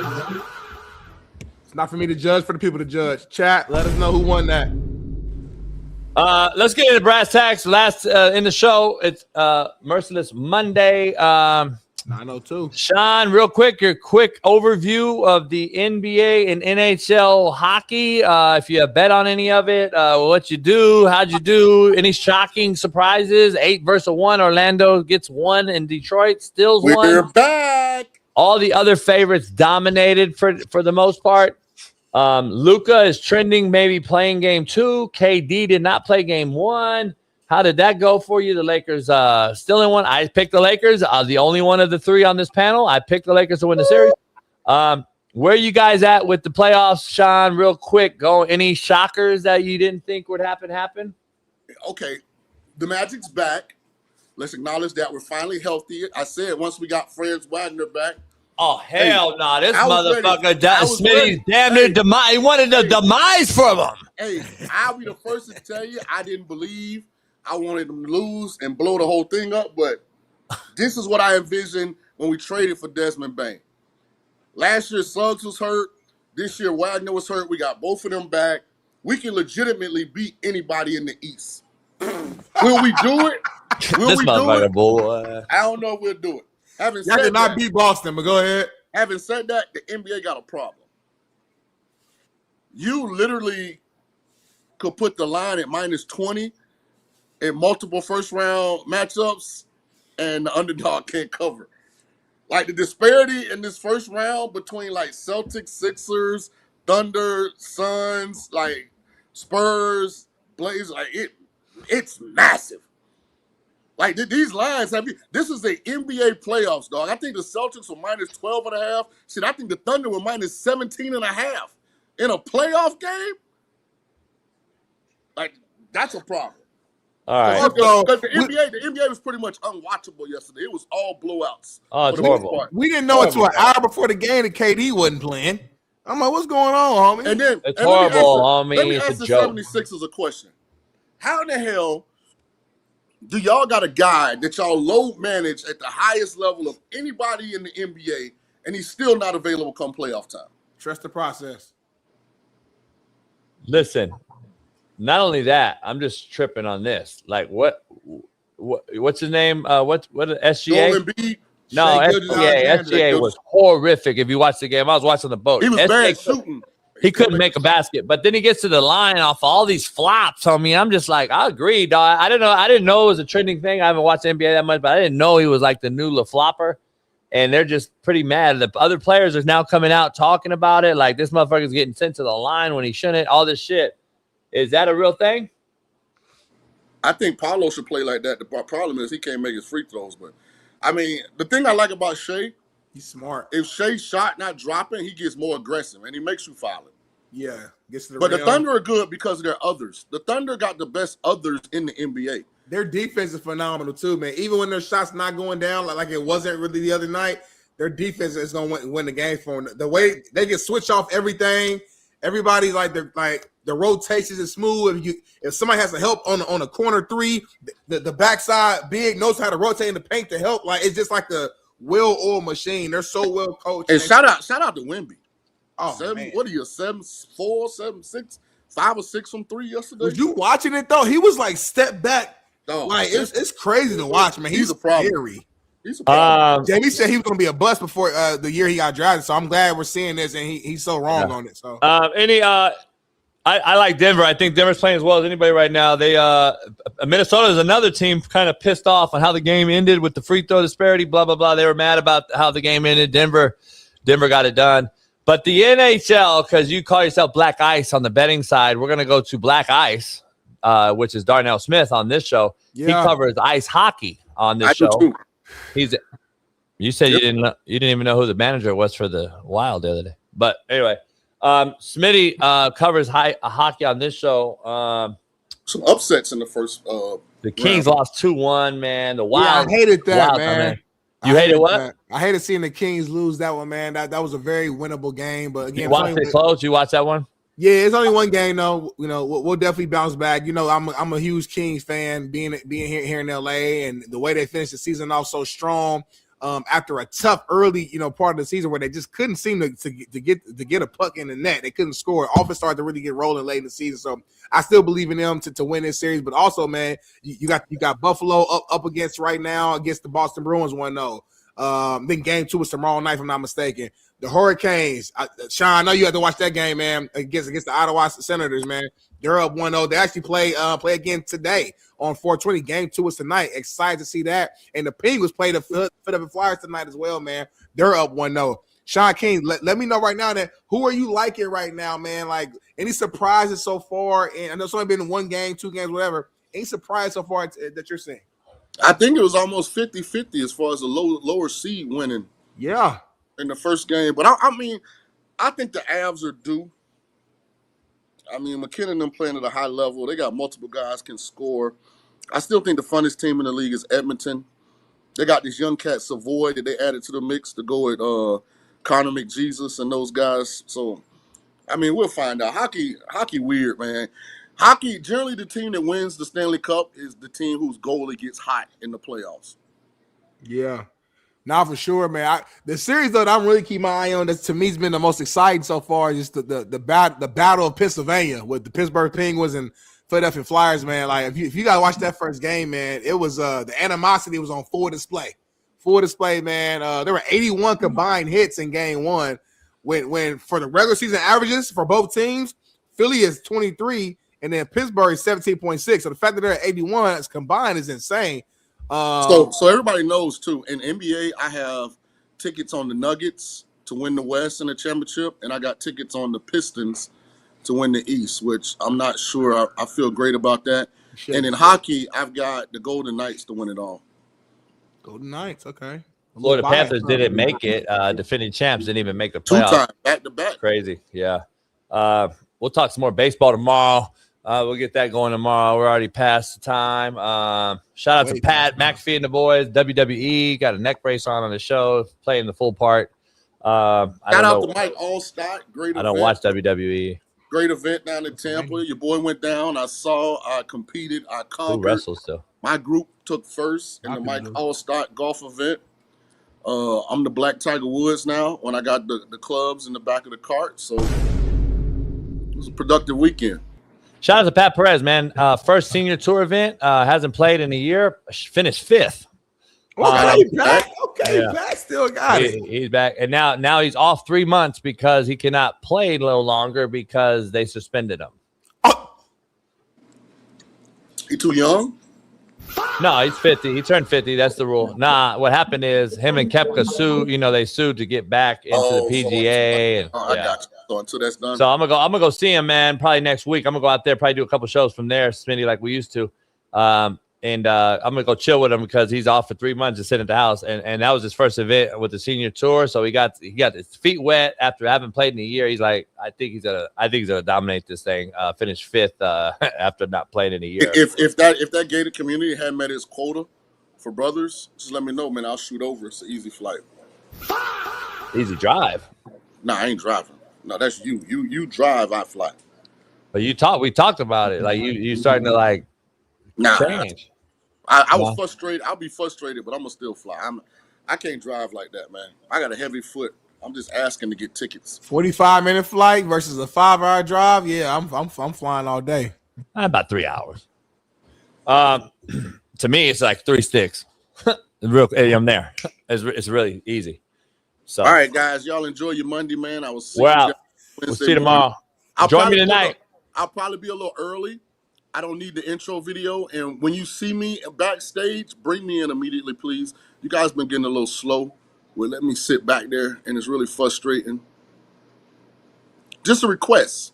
It's not a demand. Just Smitty, thank you. He needs to go. He's dictating everything now. Bailey, do everything opposite what he said. You son of a bitch. Bailey, play his video twice now when he comes in tomorrow or whatever. Play it twice. You can get an edge as you let your hair grow, dog. You look homeless.